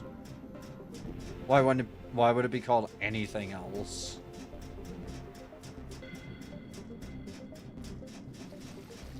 I don't remember Duke being as overt as that, but Shadow Warrior maybe. Honestly, this game has a lot more elements of Shadow Warrior.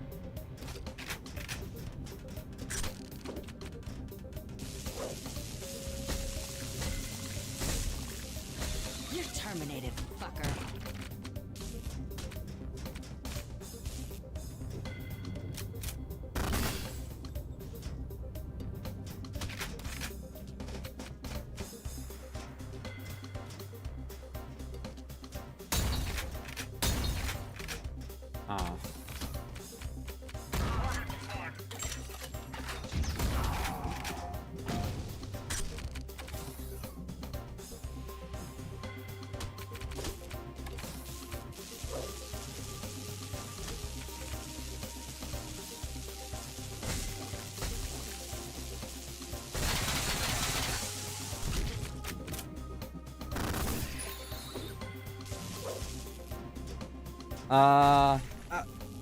Why is the bleach explosive?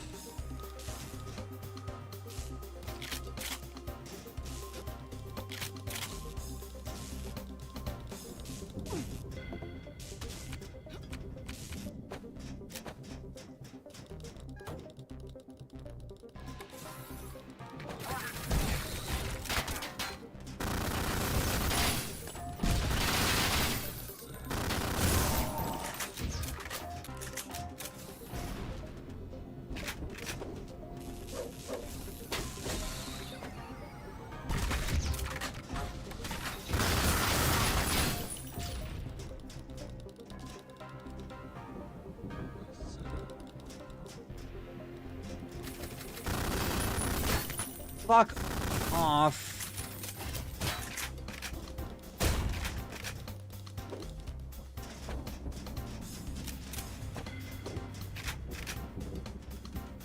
I'm starting to get to a point to where I'm just like trying to be as efficient as possible.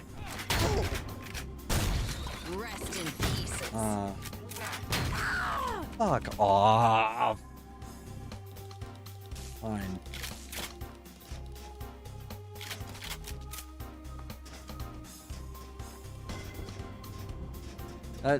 That's a little much.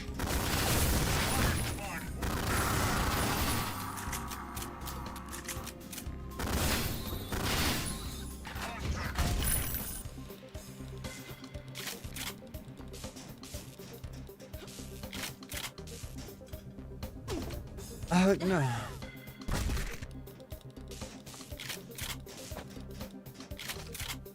It's just like sometimes it feels like I'm on roller skates. I wish that the momentum was a little tighter, but that's fine. It's fine. I'm doing okay for the most part. I like this game. I'm just saying, you know, I would like tighter momentum so I'm not just constantly slipping around.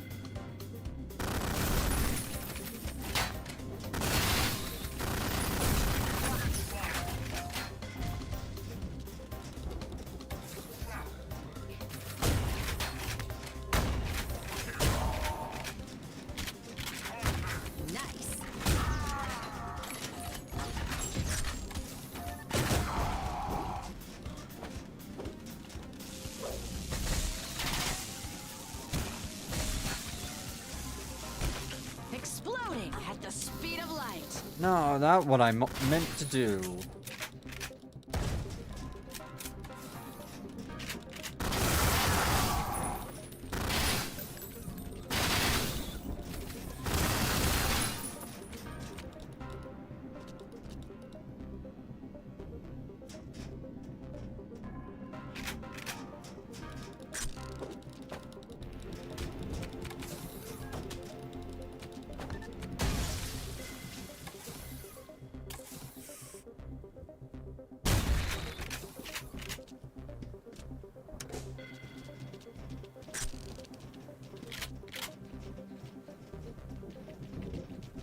Nothing there.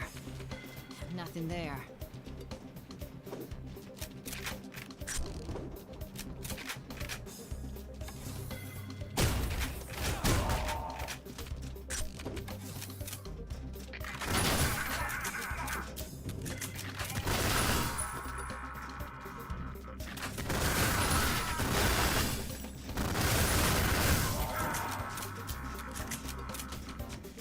Use when it's effective. Don't bother trying to like show off or anything. That's a problem I have. I keep trying to do like really complicated maneuvers and such, and it doesn't really work out.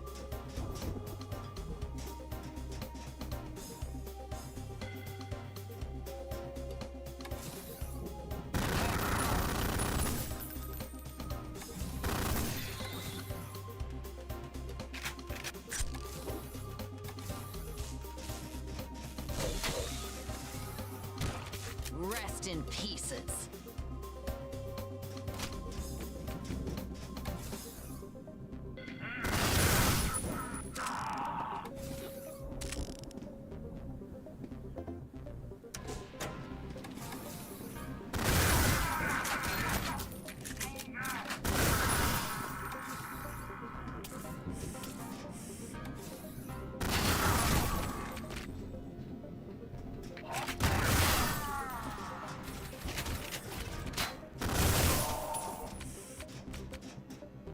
Okay.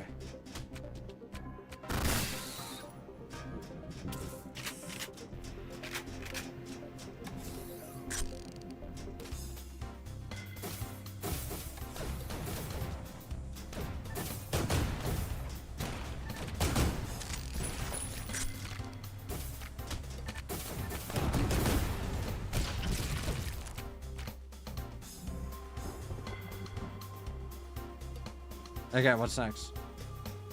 Oh, I really needed that.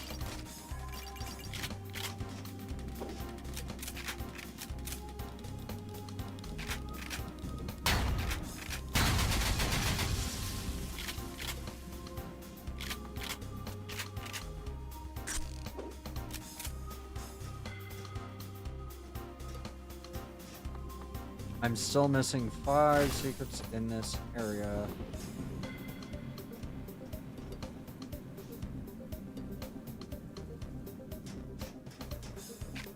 Do I have any, like, grenades?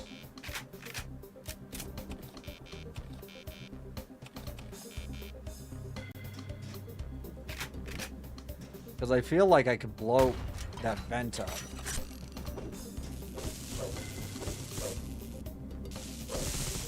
I feel like that's what it wants me to do, but...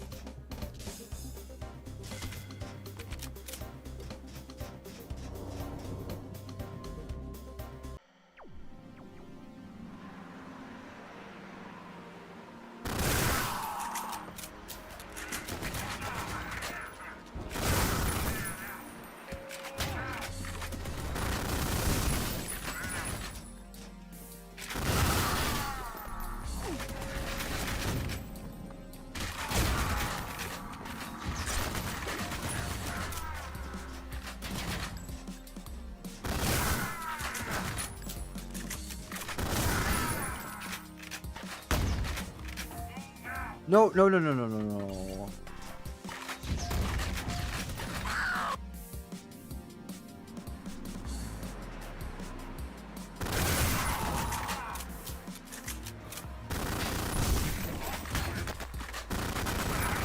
You've just been erased. looks like a blue light special.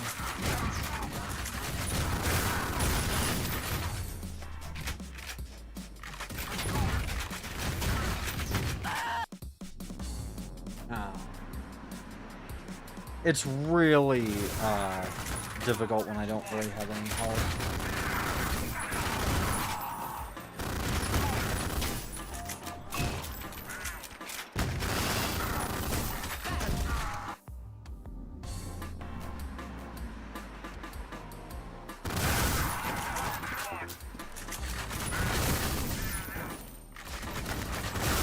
Looks like you've blown a fuse.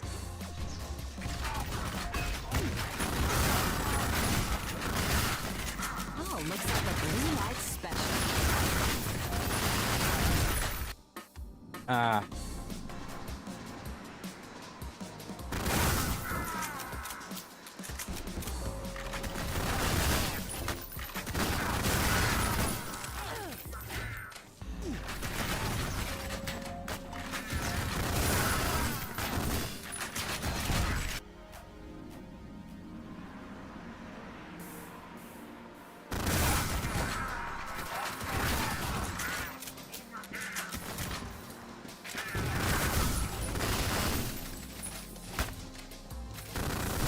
Domo arigato, Mr. Roboto.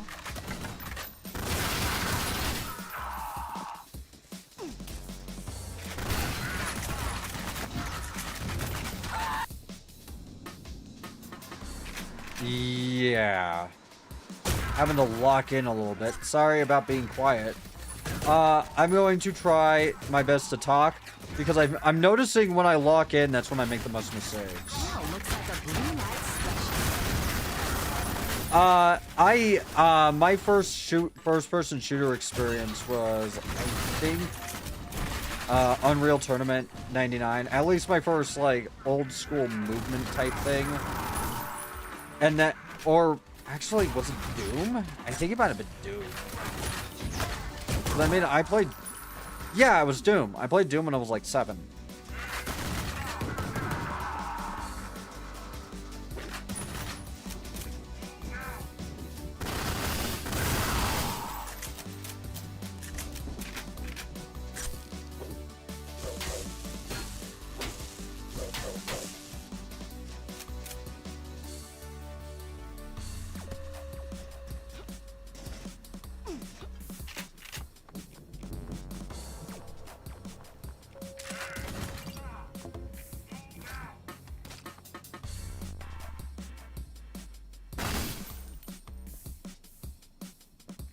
You know, and that was my first FPS, and then the first one I really got into, for the most part, was Duke Nukem. So, like Duke Nukem is a game I can replay and have fun with. Usually.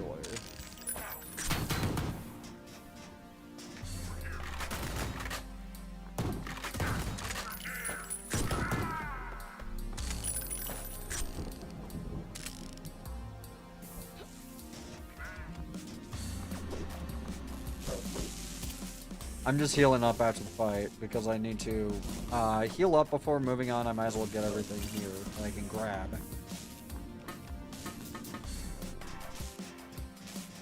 And you know, I really like Duke Nukem, but the one I wanted to play a lot as a kid was Blood. But that one was a little too much even for my parents, and I don't even know.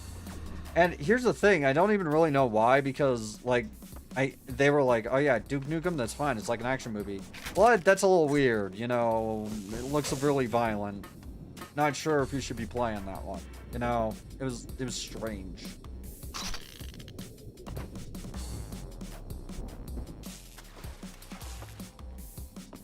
What's that sound?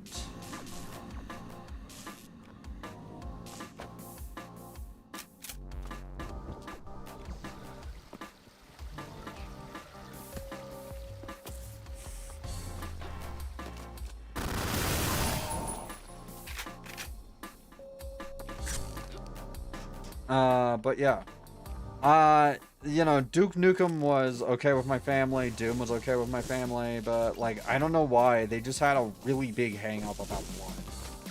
I think it was because it was, like, horror movie coded, and I wasn't really allowed to watch horror movies as a kid.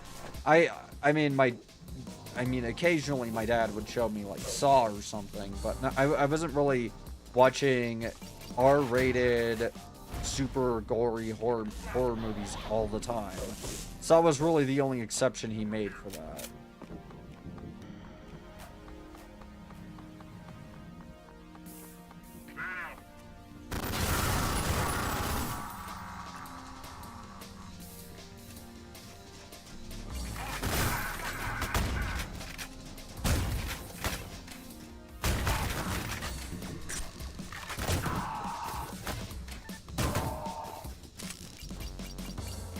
You know, like they were just not really into me watching things like that yet. And honestly, nowadays I know that the reason why they didn't want me watching it was watching stuff like, you know, hardcore slasher movies wasn't actually because they had a problem with it. They just said, think of what the neighbors will say if they find out that we let you watch a bunch of slasher movies. Because my dad and my mom really like cared a lot about appearances for the most part.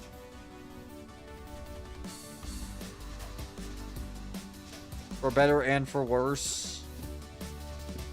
Actually, for just worse.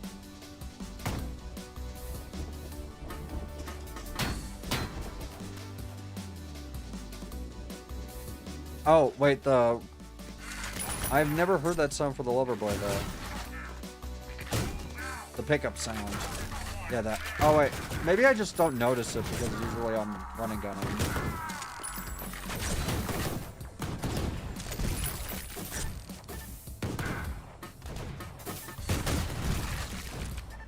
I never miss.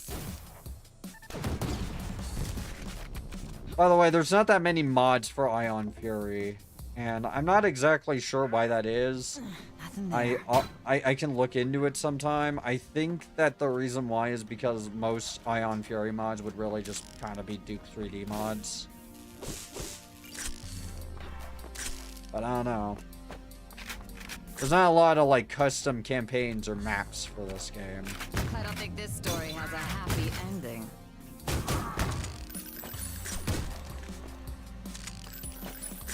Blew his head off.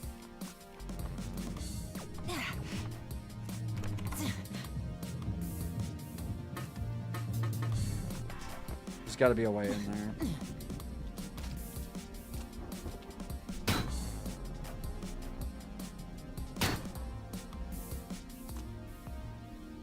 Oh, yeah.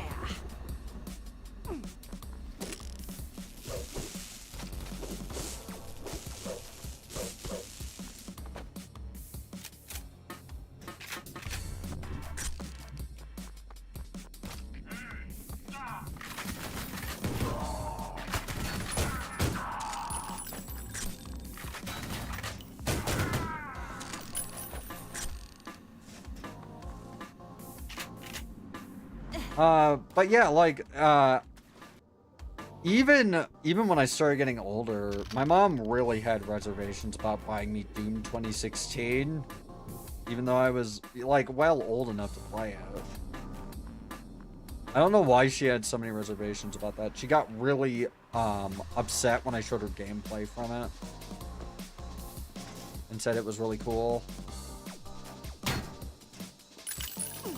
And also, she got, like, really upset when someone made a montage in Doom Eternal with Don't Stop Me Now by Freddie Mercury and Queen. Or just Queen, rather.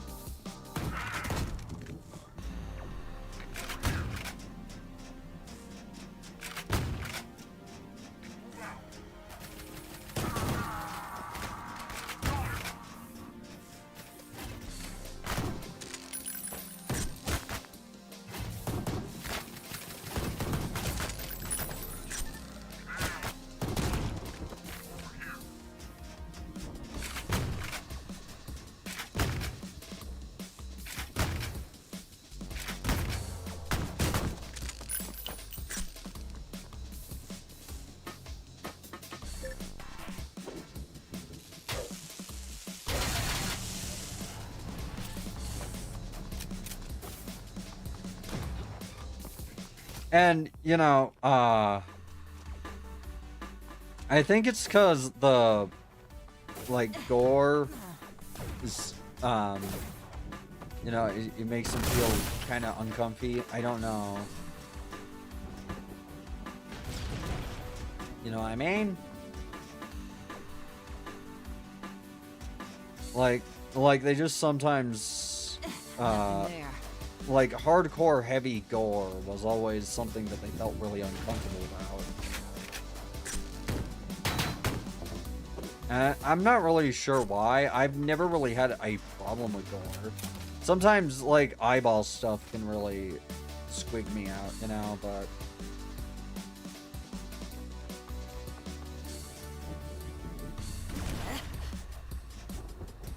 Wait, let's...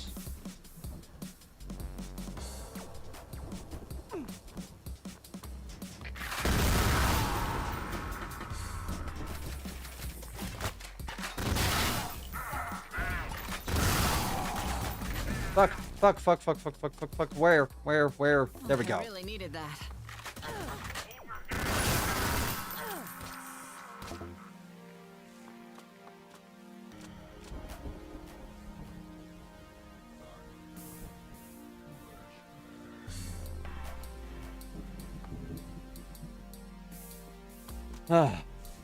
Okay. Just gotta survive a bit longer. And then I will be able to get secrets.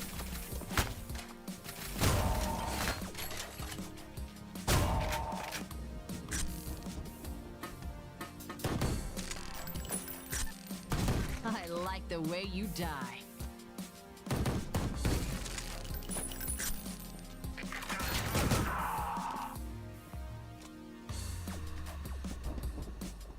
Gotcha.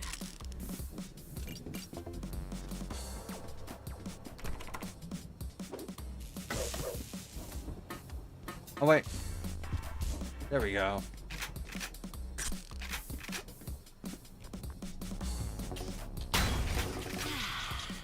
I'm just trying to survive at this point.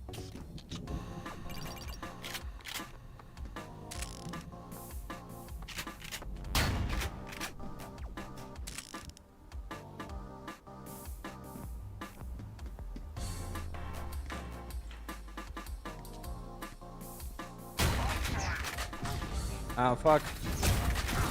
Holy shit.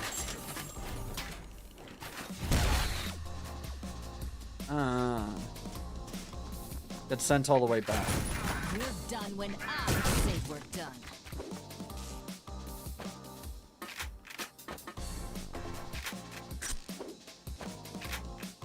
Do I not have any penetrator ammo? Oh, well.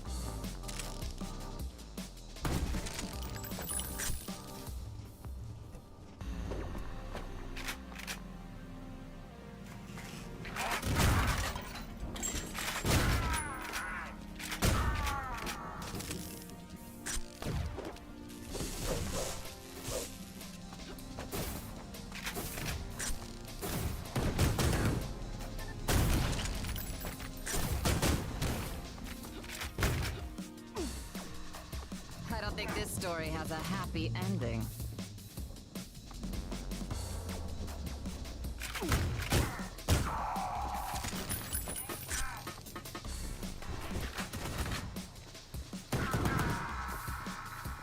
There we go. Got it.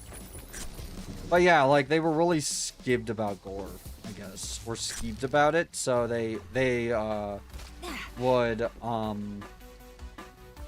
basically not buy me stuff that was even remotely, like, M-rated. At one point, I wanted to get Metal Gear Solid. This one actually pisses me off. I wanted to get Metal Gear Solid as a kid.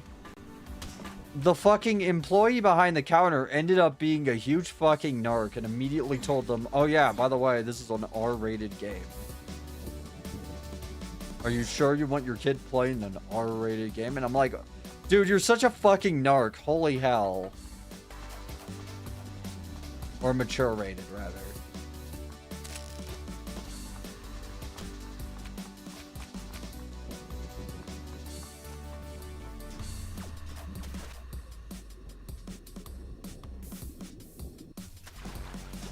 Like, who the hell just narcs like that when it comes to a game that's definitely gonna be a good game? Mainly because I played it and I really liked it. It was a stealth game, and it was something I'd never really played before, but I enjoyed it. Ow.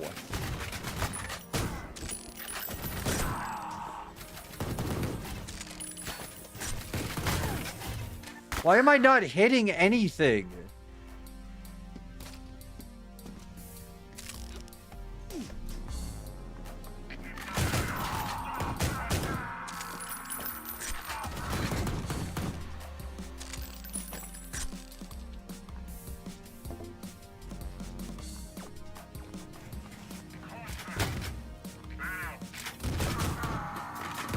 But yeah, like, that pissed me off because MGS turned out to be a good game. So I only got to play it in adulthood, and quite frankly, playing it in adulthood pissed me off even more that I couldn't just get Metal Gear Solid when I knew about it. You know?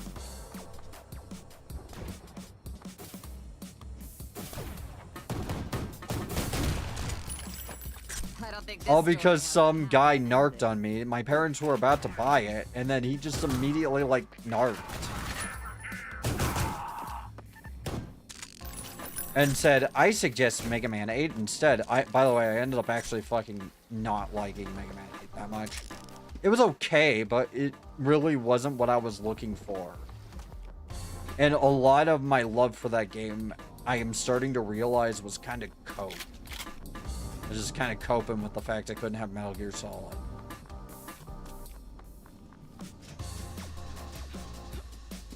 Like, yeah, I was very, I'm very nostalgic for it, but it's also one of those things where it's like, that is not really a game I'm gonna go out of my way and play.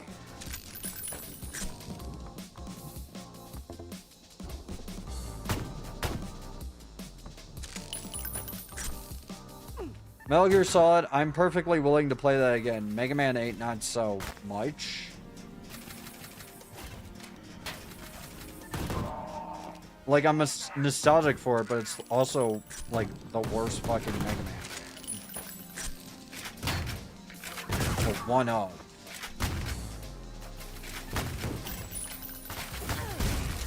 Eating machine.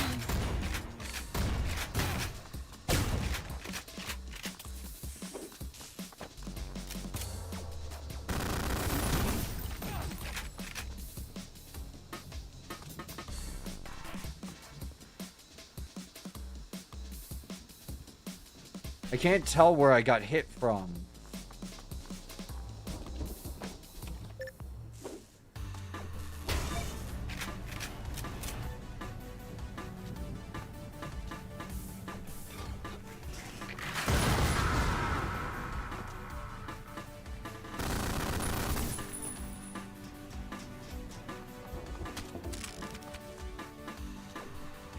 I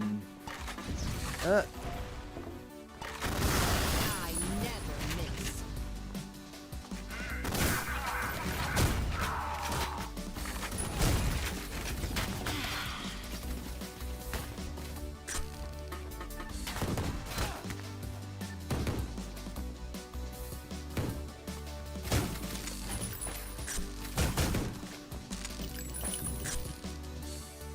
Oh, I really needed that.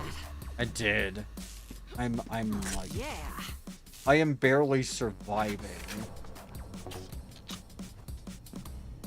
Noodles.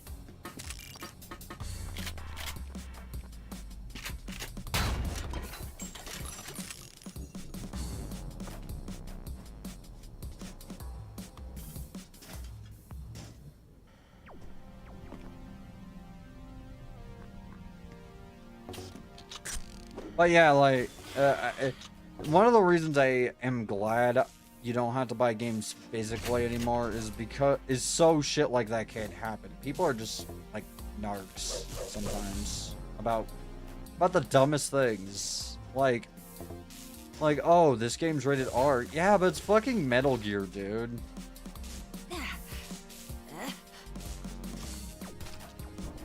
He made it sound like like, it was genuinely, like, morally abhorrent.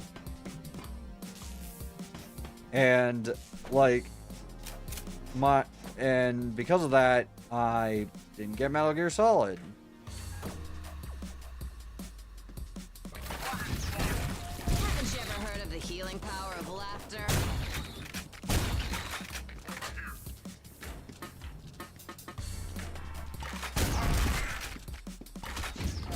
No! Ah, fuck off with your fucking grenades!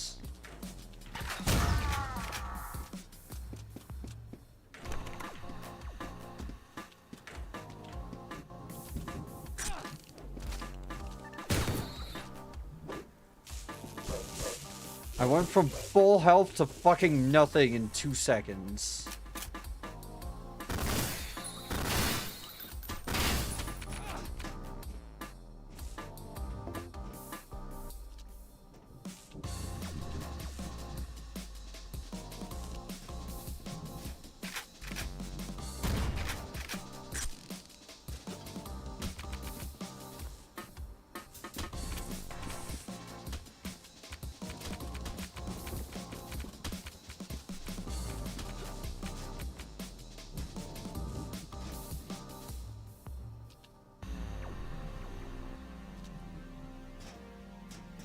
I feel like there should have been something in that vent, but...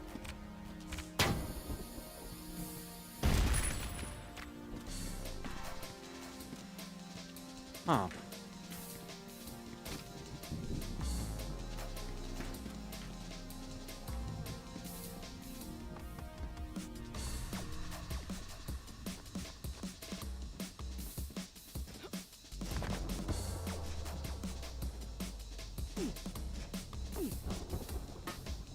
I am not exactly fully sure where to go now.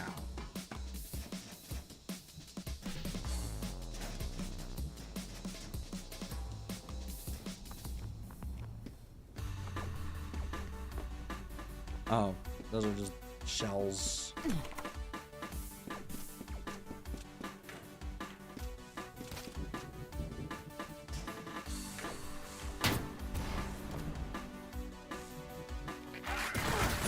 Ow.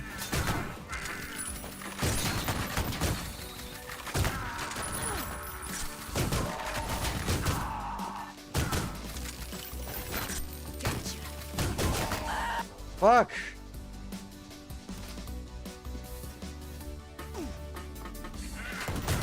Dodge this.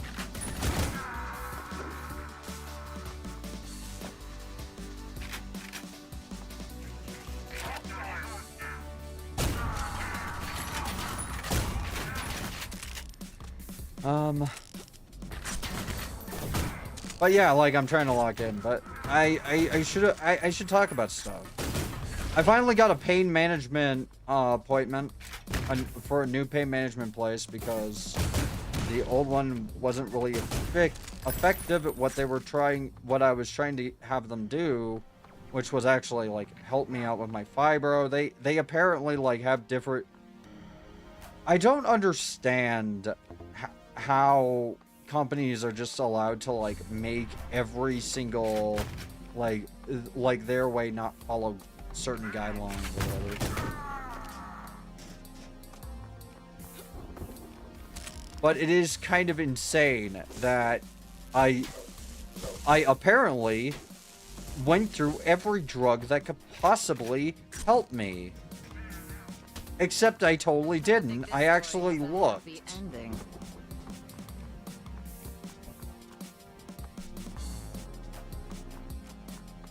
Like, I actually looked, hey, you know, are there any fibromyalgia medications that I haven't tried? I've tried all of these. And the response I got, you know, from Google, like, I found an entire medication list. And I haven't tried most of them.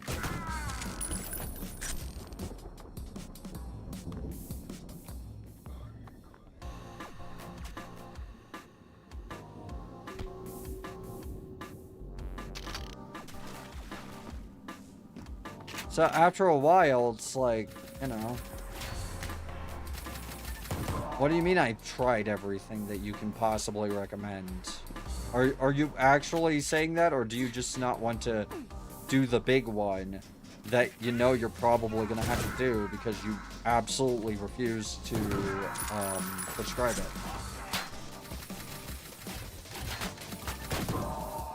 I really do feel like sometimes specialists try to get me out of their hair. Like, I'm sure that you know, like, a lot of them have great intentions, probably. Probably. But some of them are, like, honestly, I think, like, being kind of unreasonable with their treatment stuff. You know, like, if it's very obvious, the SNRIs and the NSAIDs, which, by the way, NSAIDs just straight up don't work. The most controversial pain medication, besides, you know, the big one that everyone hates for whatever reason. The most controversial one, for real, if you actually, like, have chronic pain, is like a Tylenol and a Aleve, because they're commonly given to people with chronic pain, and they don't really do anything. They're it's a placebo. Sorry about the mess. So it's basically like prescribing a placebo that actually causes fucking organ damage.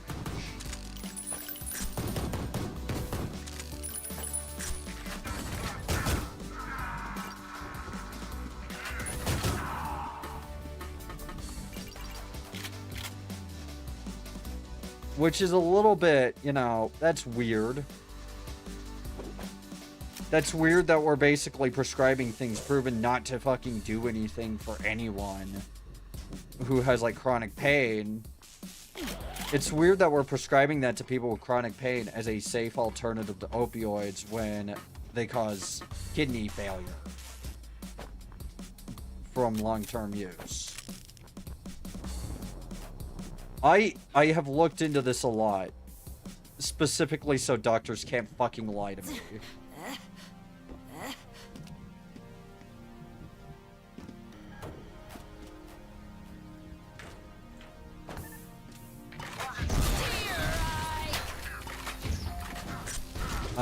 Shelly, I don't think that was a bowling term.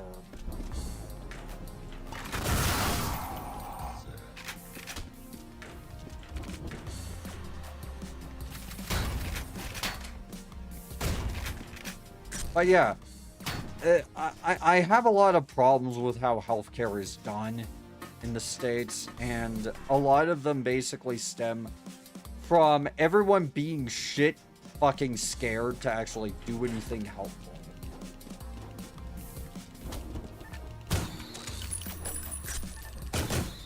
Mainly because I don't know why the government wants to be my father, but they want to be my father. And tell me what I'm allowed to do and what I'm not allowed to do.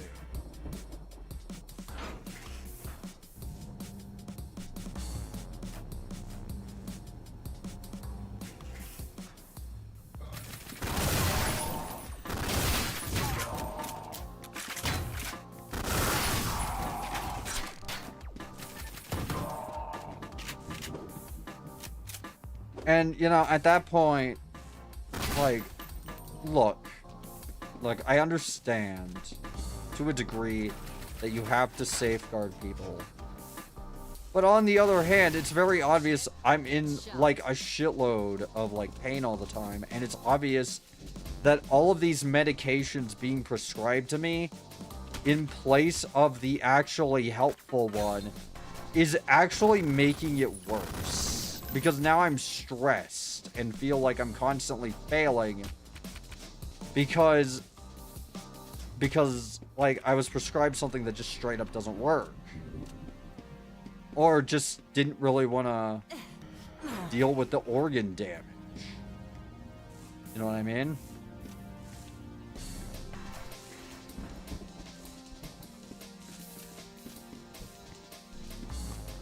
I just don't want to deal with kidney failure and having to be on dialysis on top of like my pain meds and fibromyalgia. That sounds fucking horrible.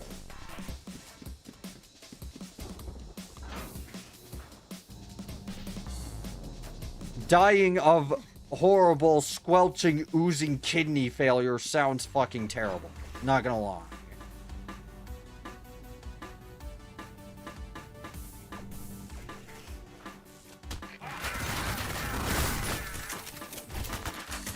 You know, like, if you already know, because I get told all the time that, like, oh, well, these are gonna damage your organs. You know, the gabapentin stuff. Oh, gabapentin that could, like, possibly cause super liver failure or whatever.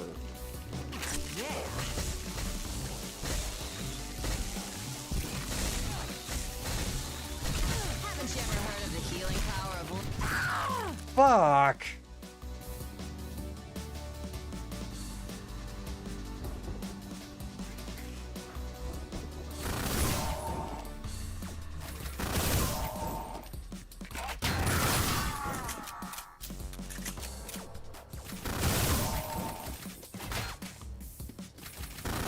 I just don't...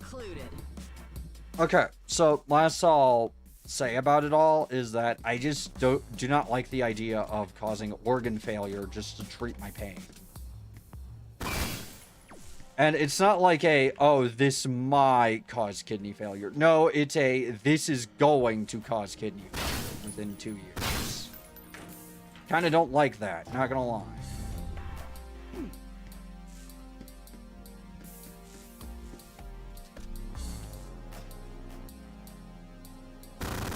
It's not a possible kidney failure. It is most likely going to happen type of thing.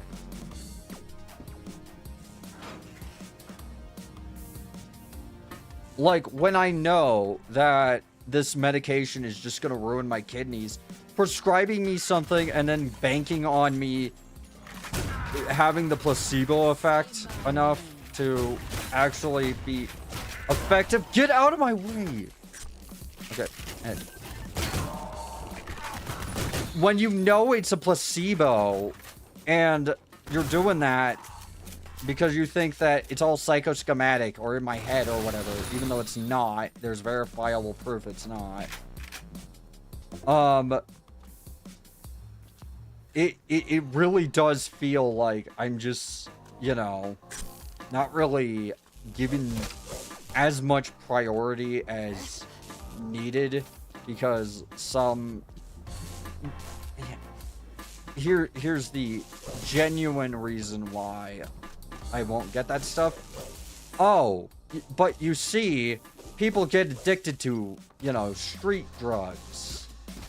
Therefore, we shouldn't give you this thing that people get addicted to because otherwise, you know, street drugs, man.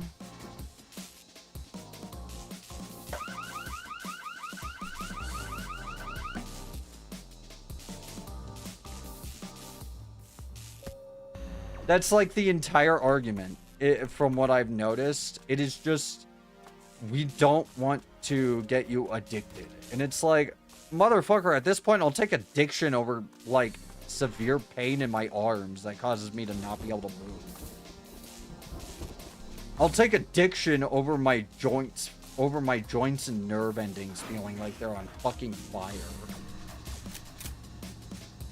Oh, no, I just don't.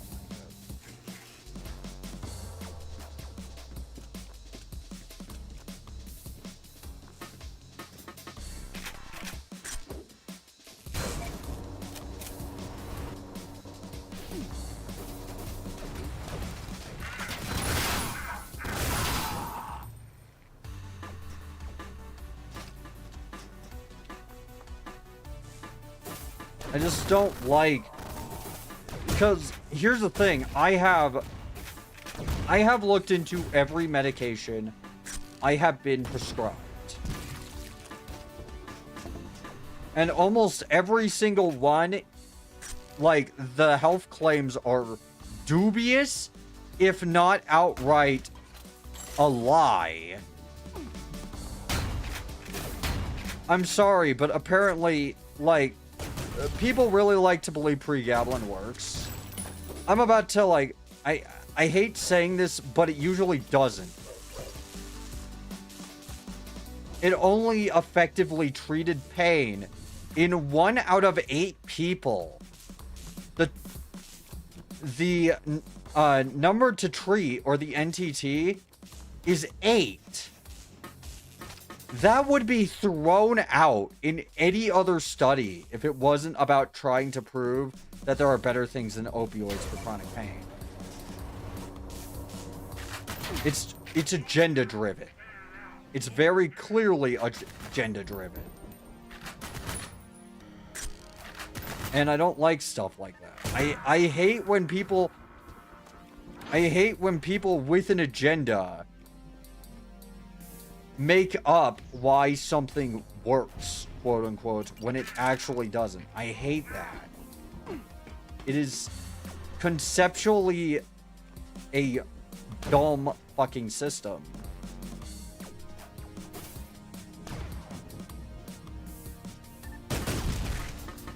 It's very clear that like study was rushed because the government was putting a lot of pressure on them to find another way to do things besides opioids, and a lot of them didn't want to keep looking, so they just said, oh yeah, pregabalin, it treats 1 out of every 8 people.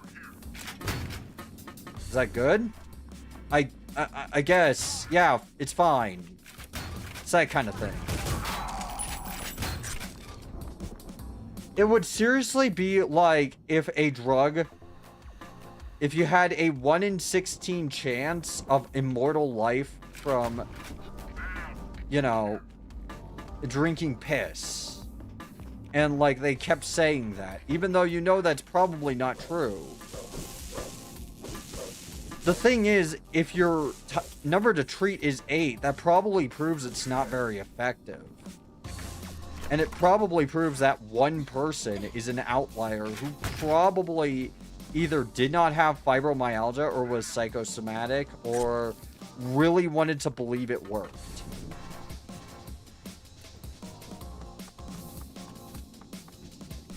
Here's the thing about us chronic pain people, and this is gonna be a real talk here. Most of us, if it's very clear you are trying really hard to make something work, we'll just claim it works and take it anyways, because honestly, we have absolutely no hope otherwise. We just keep like coping and saying, oh, well, you know, maybe it'll work if I just give it more time, even though that's not true. That's not how that works. Terminated. Giving a medication more time, quote unquote, never works. All it does is increase the likelihood of organ damage or side effects. It never works that way. Ever. It has never worked that way. If a medication isn't working for you after a month of building in your system, you need to tell your doctor, this does not work for me. If you are having adverse side effects, you should not cope with the adverse side effects just because you don't really want to raise a fuss with the doctor. You have to advocate for yourself. That is the true reality. If you don't tell the doctor this medication sucks, they're never going to try anything different. It's very defeatist.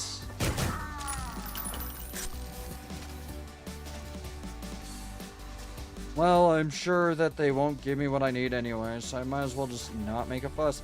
Like, what kind of fucking logic is that, dude? What logic is that? If a doctor told you, as a last resort, to drink, you know, urine every day to fix your health, would you do it? No, probably not. But, like, why would you let them keep telling you to tell this? why do you let them keep telling you that, oh yeah, this drug here definitely works, even though because it just comes off as a lot of doctors unfortunately do a lot of gaslighting and cope.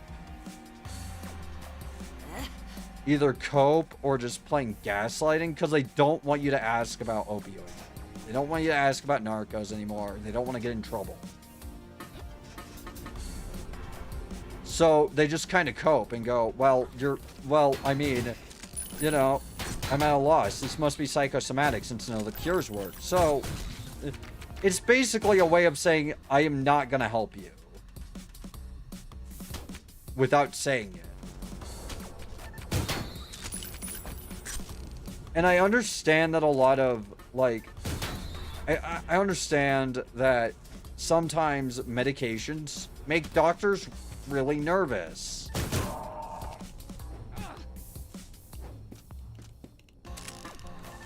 But here's the issue. If I've already done the research ahead of time, already know what I want, and, like, bringing it up to you, hey, can we try this? Because I haven't tried this, and, you know, like, I just want to figure out something that works, and you're the only person who can prescribe it. Can you please fucking help me? It becomes a lot of... Oh, God.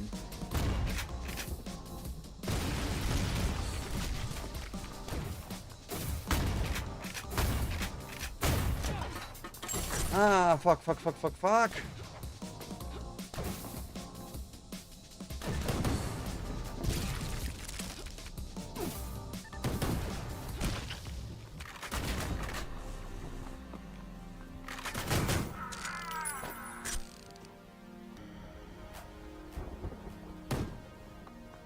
I don't even know if I killed the drone with the missiles. I guess I'll know when I don't die by a missile. But yeah, like... I just don't really... I don't blame doctors for this. I blame the government. But, like, on the other hand... It's really hard not to fall into blaming your doctors when it's very clear they're just not going to help you, mainly out of fear.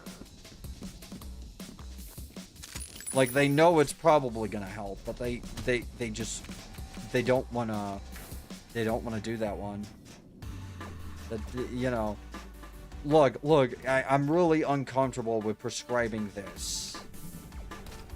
But why? Because we don't know how it'll affect you.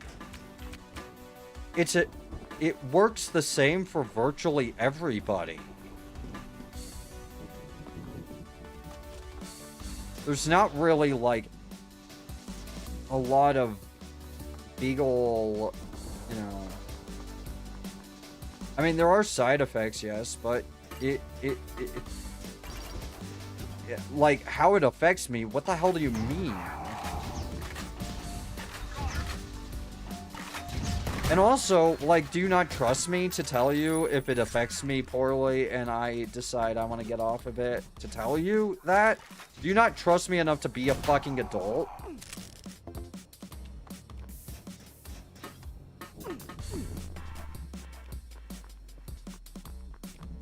And also, like, the entire point of a specialist, like, going to a specialist, is so you can get the stuff that can't be prescribed by primary care physicians or PCPs.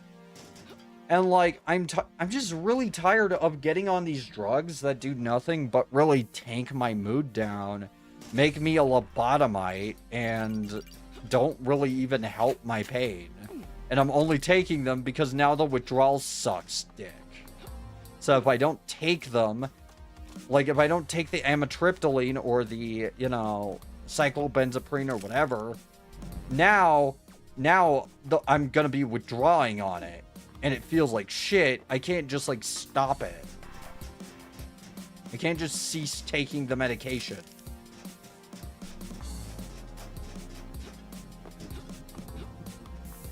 Because these are over time drugs. And, like, the worst part about them is they work for, like, 1 week.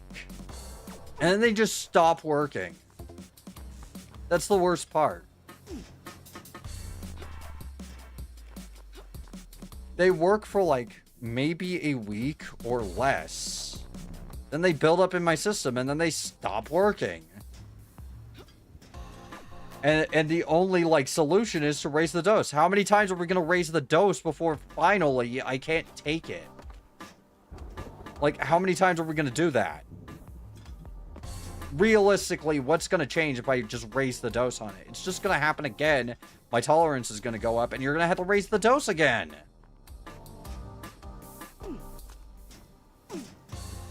So, like, what's the point of doing that?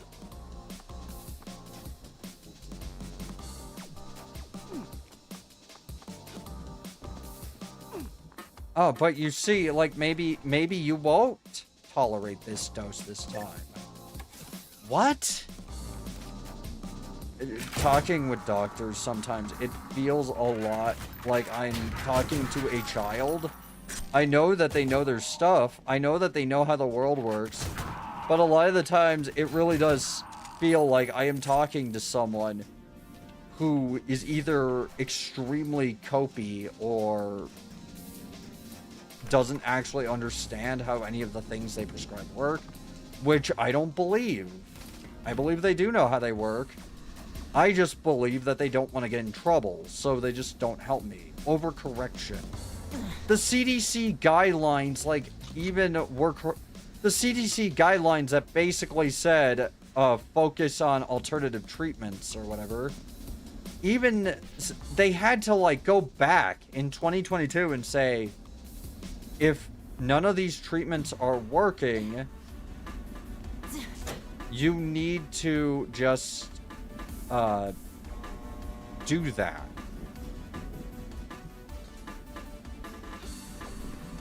Like, it's ignoring a lot of what's actually happening in the thing. I have documentation that it hasn't worked.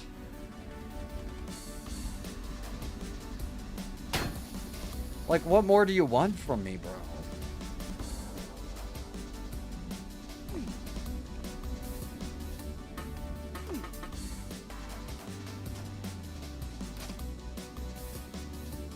When I've given all the documentation necessary, it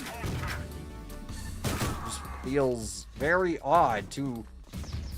When I've done all the proper steps, it feels odd to keep treating me like I'm just a junkie trying to score pills.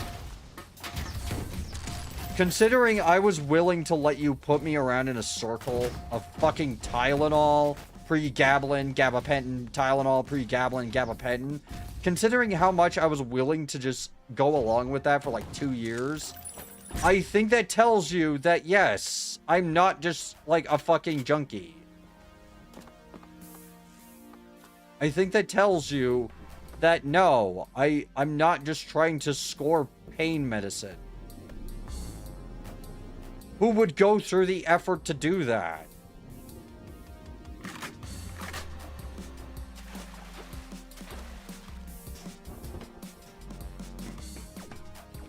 Who would go through the effort, unironically, of trying all of these drugs that make them feel bad?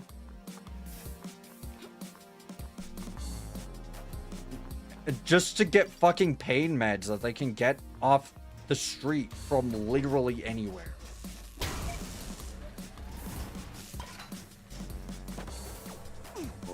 Oh man, you just want to score those pain medications. You just want to get, you know, this, and this. I have been doing this for a year. I think that is a very ineffective way to try and get, you know, pain medicine. I feel like that's really ineffective. There. Anyways, I'm gonna end the stream because I am actually getting kind of heated now.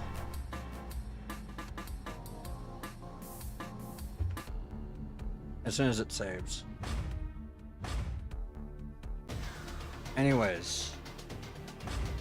We'll continue this tomorrow. I'm very sorry for getting heated about that.